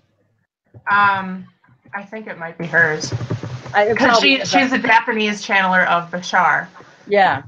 Okay. So that's another thing. Yeah, there is a Japanese woman who does and has channeled Bashar. Not only has she channeled them, but she's channeled them with Daryl Anka. She's been in events with Daryl. So yeah. And then I meet Bree, and then I find out she speaks Japanese, and then I find out that one of the only other channelers on the whole entire planet that also channels Bashar, the Shikani, also happens to be Japanese and then I meet Bree, and she just happens to speak Japanese. I'm like, for real? I think this book is translated from Daryl Anka's work. Oh, okay. I was wondering about that. And it looks like it was Naoyuki Sakino is Daryl Anka and Naoyuki Sakino are the authors. There's two authors. Now, I don't know who Naoyuki is. I know about Ayako Sakino. I don't know maybe about Naoyuki, maybe they're the ones who actually helped transcribe it. You know what I mean? Interpret it, write it. Maybe. Yeah. She is involved in all this. See what a synchronicity? Now you wouldn't have probably showed your book if she went to showed her book, and see how amazing that is. This is important for me, I think. So thank you, Liliana. That's really amazing. Well, if you want to, I can give it to you. I can't read. I mean, I clipped it because of the energy, like you guys were saying, but I thought it was in English or something. And I was like, I can't read this book. Anyway. But it's good to have it with you just for the energy of it all. And, you know, so that, see, and this is what I'm talking about, you know, when we share this kind of stuff, even these are activations for each other. These are activations for anybody who may watch today, another day, any day that they watch this video. And maybe they've never heard of light languages before. Maybe they've never heard of Bashar before. Maybe they're Japanese, you know, so, excuse me. So that's why we do these things. And so even that in of itself was very activating. The idea of the story of the synchronicity of walking into the bookshop, of her telling the story that she really was going to go talk to this professor about something else, and then ends up killing time in this bookstore and ends up buying this set of books. And here we're talking about playing with our telepathy with each other. And now she brings this book out, and then Liliana, as a result, decides to show us her book about it. And then Maury and I have been talking about gold this week. And so I don't even, you know, so where does all this come from? We're all swimming in the very same pool of information. Every single one of us. Now, whether you're at that end of the pool getting some information over there, whether you're getting some information over here, that doesn't matter. It's all in the same pool, and we all have access to it telepathically, energetically, intuitively, intentionally. Each of you that sits here and does this and watches this and goes out into the world wanting to be a better person, you're intentionally wanting to raise your frequency to make the world a better place, to dismantle the matrix in that which is what we've known thus far. That's what this really means. And each of us are going to experience it differently. Each of us are going to express it differently. Each of us are going to process it differently. There is no one way. There is no, what does this language mean? And yes, there's interpretations, and yes, there's translations, but that isn't always the case. And the thing is, I'm even being told now, I could literally say, give the same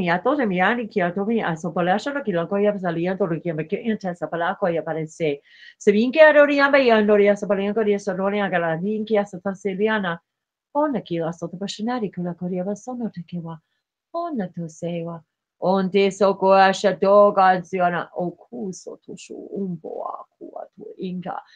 Each one of those is a different language of some place, somewhere, a collective, a person, but in each syllable, it's like sending. It's like, you know how much stuff you guys can fit on a little gigabyte or whatever terabyte drive now, and they're only about this big, and how much information you can stick on that. Now think of a fiber optic cable. I've talked about this before too. Every single syllable in a light language contains volumes of information, like encyclopedia sets, misato yambala, in one sentence. And each one of you is going to hear a different frequency. Each one of you is going to hear a different message, and each one of your light bodies is going to take something different from it, because it's what you need. Your body knows, your light body knows, your brain knows, your DNA knows, your higher self knows what you know. You innately know, your body knows which pieces of that information you need is for you, and that you need to resonate with. And you also know when you don't. How many people have you listened to in channelers or light language people? And even me, I'll listen to somebody and they just don't resonate with me. And I don't necessarily with other people either. That's why there's so many of us that need to step up and do our work, because they're each waiting for each one of you to be your authentic self.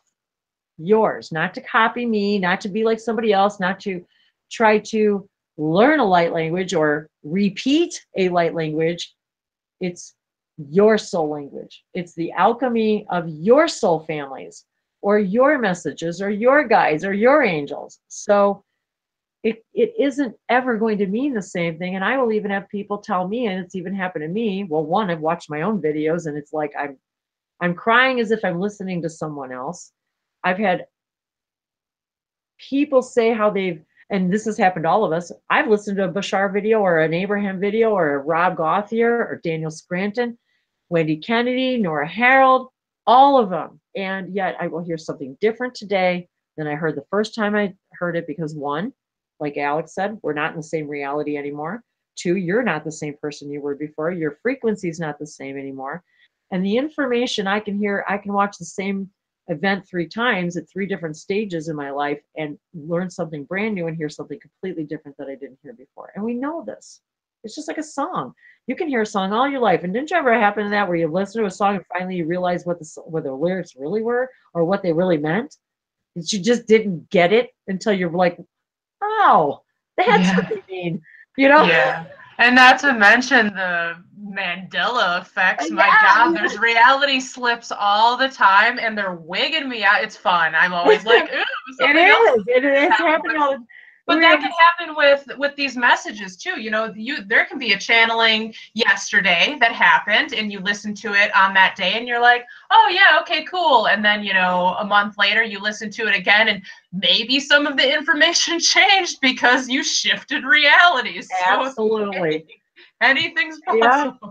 I've had that happen. Haven't you guys ever had that happen, where you watch a video and you go, wait a minute, didn't I already watch this? And then you watch the whole thing again and you're like, well, yeah, I did watch that all before, but boy, I sure learned something new, or I sure heard something different, or I did, so again, that's what all this is about. We are a smorgasbord of souls interacting, and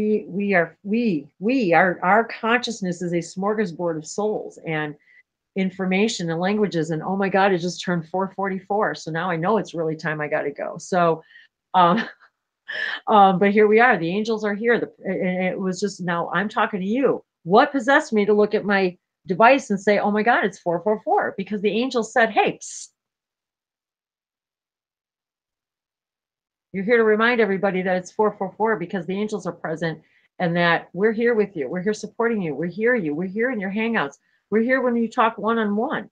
We're here when you talk to us privately. We're here every time you invite us, and we also aren't here when you don't invite us. We're here, but we're not here in your awareness. That's weird. That's weird. There's like all these clouds outside. It was sunny. Now it's cloudy. And now there's this little piece of the sky coming through the clouds, and it looks like a little prism. So it's kind of weird. So I had to tell you guys about that. So, but see, this is another example. I had planned on doing some other stuff this afternoon, and it was sunny, and I was going to go down by the lake. But you know what?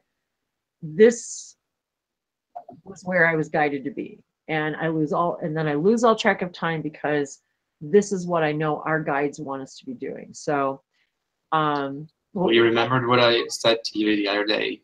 I'm guided to do this webinar, and it has to be this week. Whatever day, it doesn't matter. He's like, I don't care what day. He says, Friday, Saturday, Sunday. He says, but I feel like it really needs to be. And the magic happened.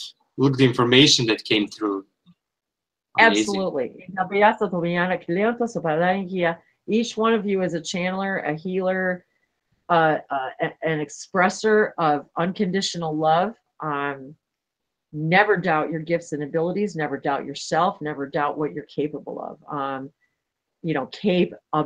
Capability. I mean, it's so. I just wanted to make sure too that Michelle, I don't know if you're still there, if there was anything that did you have a light language blessing or anything that you wanted to share or add? I don't know if you're. I don't really know what I have. I have a belly full of energy. I hadn't thought about it, but I haven't talked to Michelle in a long time too, so it was really nice to see her. And she just was very synchronistic. Exactly, very synchronistic. I haven't talked to her in months. Been thinking about her, wondering how she's doing. She sends me a video. And then she just happened to find the hangout. So, and the video I sent you, actually, I thought it did not record. And what happened when I took that video, that was in May, is I was on a walk and I was listening to a book, an audio book, and suddenly my camera came on and it was on video, and then it flipped around and was I tried to turn it off, and it flipped around and it pointed the camera at my face. Anyway, I thought it did not tape it. And so I did a light language video, and but I thought it did not exist. I was looking for it and I couldn't find it. And today I found it. Today. And then I felt like they were saying, okay, you gotta send it to somebody. And I was like, I am not putting this on Facebook, okay? I'm not.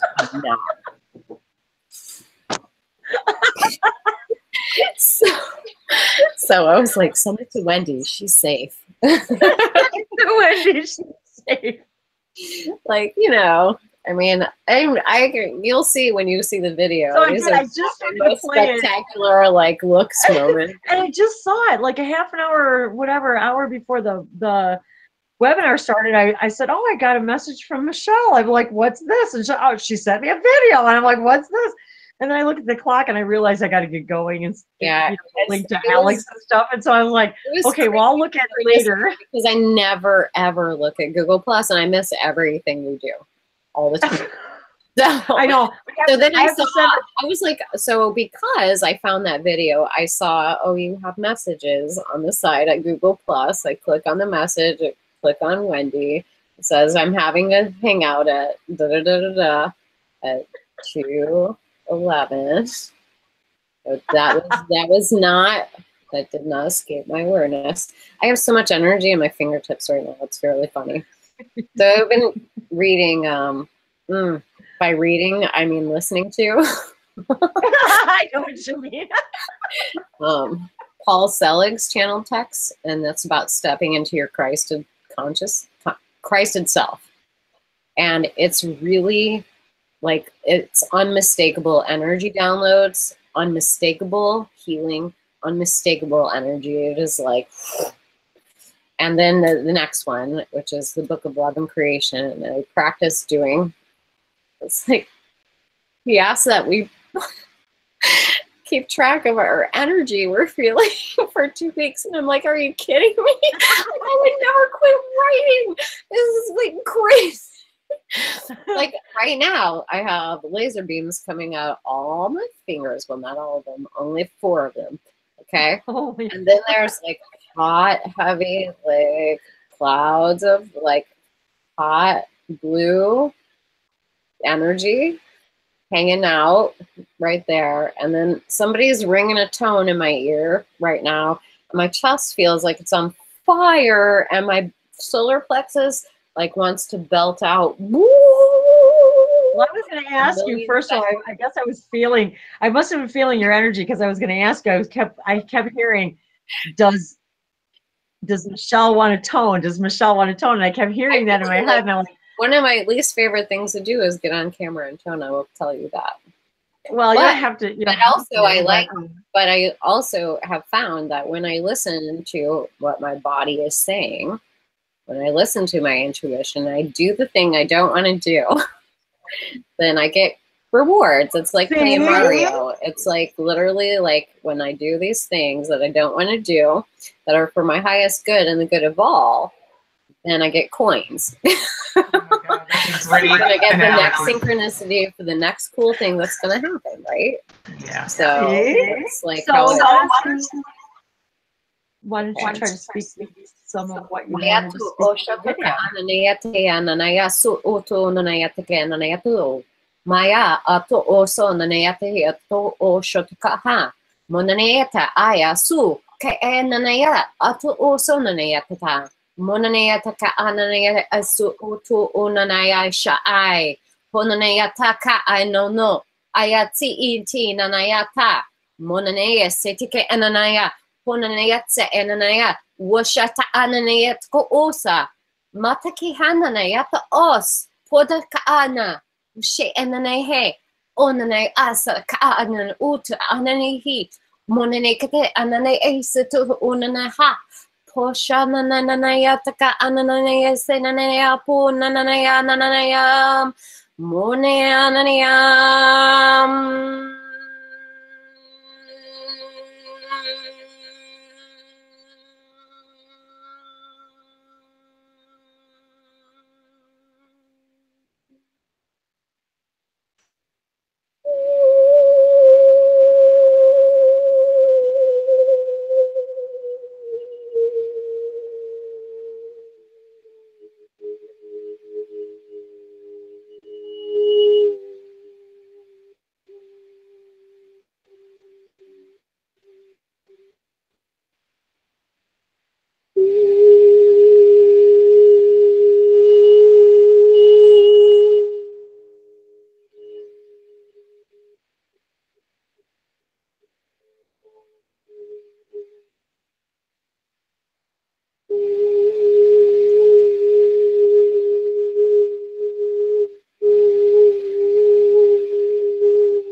Mea su shaya taya teke enanea.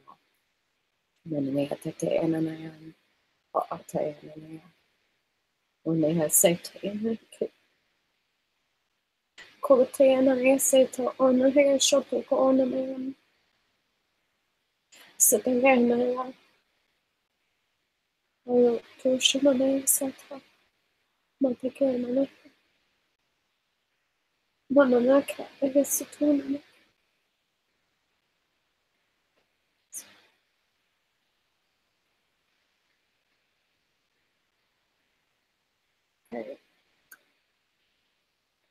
I guess that's what I wanted to say. I guess that's what you needed to say.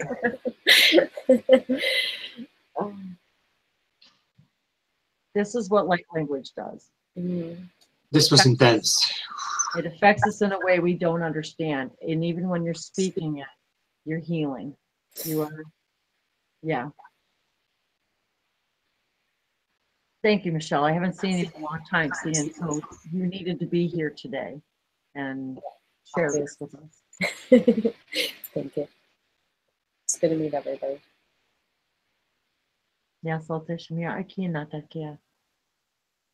Sorokenya Yatabiandu Sapalengoya, Shinatia Konya Malengoza, Tashena Kliata, Kisanaki. That was amazing. And for anybody who's never met Michelle before, we've known each other for quite some time now too. I had the amazing, immense pleasure of meeting her also in Hot Springs, Arkansas. She was there too at the retreat with many of us. So we had just an incredible time together. And again, I can't reiterate enough how amazing it is, how wonderful it is to meet each other. In the physicalness, and to be able to hug the people that I knew all this time online and feel like I already knew them, and yet to hold them and share stories and swimming and dinner and light languages and channeling. And it was one of the absolute most miraculous experiences of my life. Yeah, and she does a lot of toning. She's connected to the Hathors. If you're not sure what that is, I encourage you all to look it up. Everything's sound, everything's healing, everything speaks a language of light. Absolutely everything.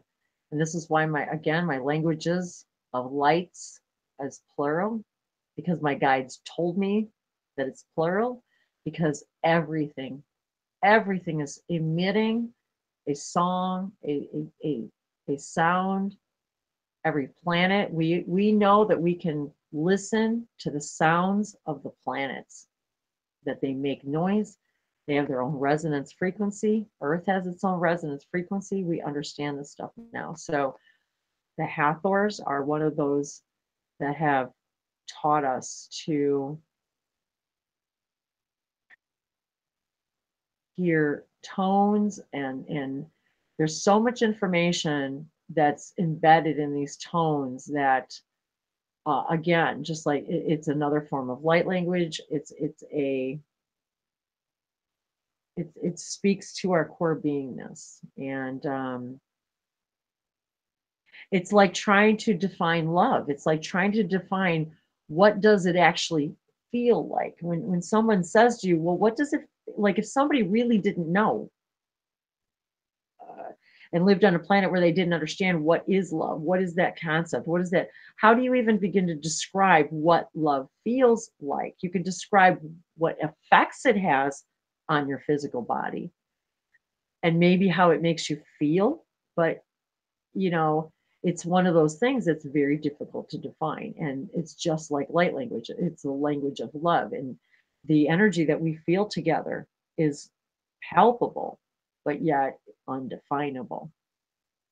And so if there's anybody else, Alex, of course, included, but if there's anybody else that'd like to say anything, I think that we really should probably end the broadcast. You're all welcome to stay for the after party. But I just want to give everybody the opportunity to give any last comments. I thank you all for your sharing, your energy, your love. Thank you, Alex, for inspiring once again and initiating this co-creation, this galactic gathering, of which we will have many, many more. If any of you, want to talk about what you do, speak light languages. I've told Liliana this. I mean, all of us, if you've got something you want to talk about and share, we have a forum here. I'm open to it. If any of you want to learn how to do these broadcasts from your own channel, I'm happy to show you. I'm happy to be a part of your journey to, help you. I mean, it's not just about me and doing this, and it's about all of us empowering each other to go be amazing and do what we do best, and then invite everybody else to the table and say, look what I do, and I want to share this with you, and I want to share it with the world. So I invite all of you to, let me know if you want to hang out, you want to do more of this. Alex and I have already talked about this, that as the spirit moves us, we will just do them as they come along, as we feel we want to. I do them on my own. Several of us, Will, Reiki from Will, he does his too. So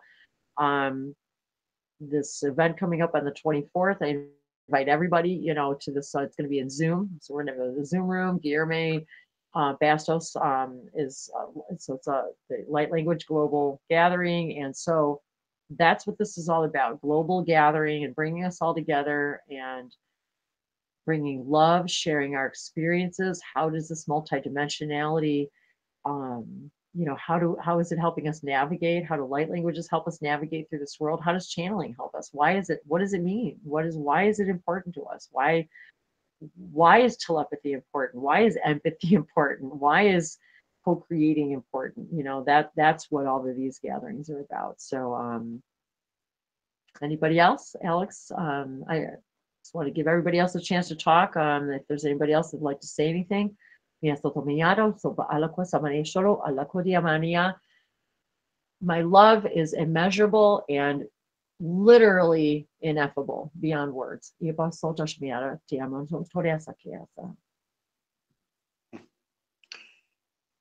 Hi, Wendy. Wendy, I've got to let you know, my pad's running real low, and I'm going to have to probably say goodbye. Yeah. Really appreciate everybody, and the hangout is wonderful. And I just have something to say real quick. So, okay. Ini no Korea naka inaku ini no koe. Shisho ine na tataishi na kana no koe na. Arni na koshi na kapu uno shishaya na ka tatati na ko. Tiki na kari na kore na koshino. Mini na kai na uno no totoshi na kapu ina. Arna ko na korano kushina na kapu ino. Ina ku na kopu ina ya. Na ko sore na kitatokushi. Thank you.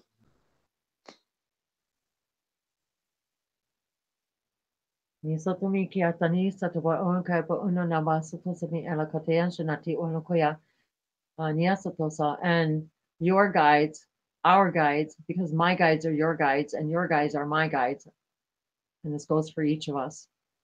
I'm very very pleased and excited to hear this language of love coming through you, along with your music. And this goes for each and every one of you, how important you are to this puzzle, and for you to step up and be your authentic self, and to stop making excuses, and all of us. This is a message for all of us, to stop making excuses about why we can't, or why we're afraid, or why. And just as Michelle said, every single time she walks through doing something she doesn't want to do, and the same thing with me, and the same thing with all of us, every time we walk through and do something we don't want to do because it's out of our comfort zone, and not doing something we don't want to do, doing something we do want to do, but letting fear and anxiety govern that instead of our heart. And so that's how we bloom and grow, and that's how we expand, and that's how we change the universe, and that's how we change the timeline we're in. And Yeah, so thank you for that, Maury. That was a beautiful message.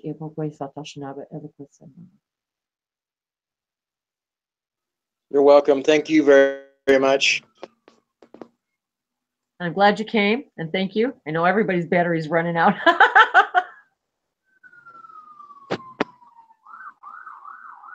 Siren, see?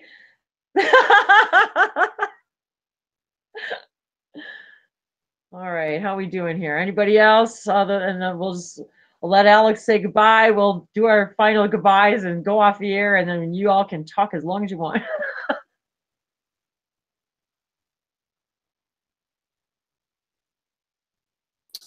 So no one. Okay. I've been feeling different energies, so maybe several languages will come out.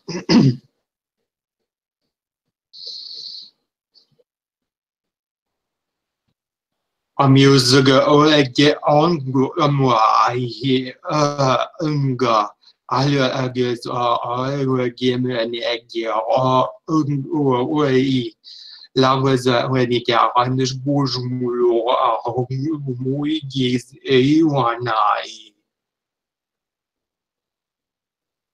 Makatanya katana ya samoya kagana yua yezekemenia tanaweki. Niene, kamanie sitakanie kawana na ya kawanasa. Ala yawene kena watakanie wasi miani kinia na katiwasiene. Ama ukwa duegeze zona ia aula anwaka amwa niezo no nembwala na azamanaya gamanawaya goa umwazane kana alawe de ana awazama. Thank you.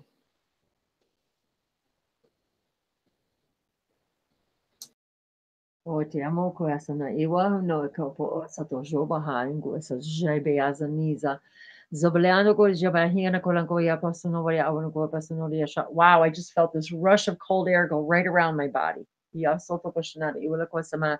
Woo! Samia ta shamiara wamba sanate unkasa mani ko sapo alu ko asanate. Sa pikiando de ya pasano di bashana iwa ko nyamani asoto piana mona ni atua. Sa puna siya kuwenta siya na piando mani asa topi ala. So buwa siya notoya. Tamiana na sa torea siya na bilang kuya. Talo niya masatori sa maona palakos. So piando niya paluan kaya siya na piluan na pasalun kaya siya na tila. Sa topase. So piando niya sa ungwa siya manianda rasi. Si hina ki kieto sa manana. Wata siya sinate kaya. Gora pohano kwa such a shame. And we, all of us, are being thanked and greeted and commended for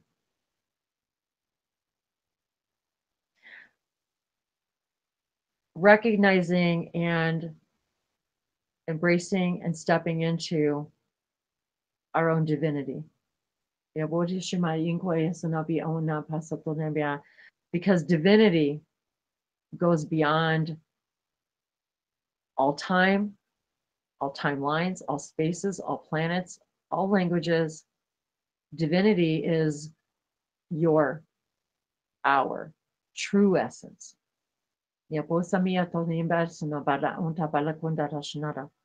Before any journey began, that was your true essence. Thank you. Thank you for matching your own true divine essence. Question. Awesome. Shamokoya. Thank you.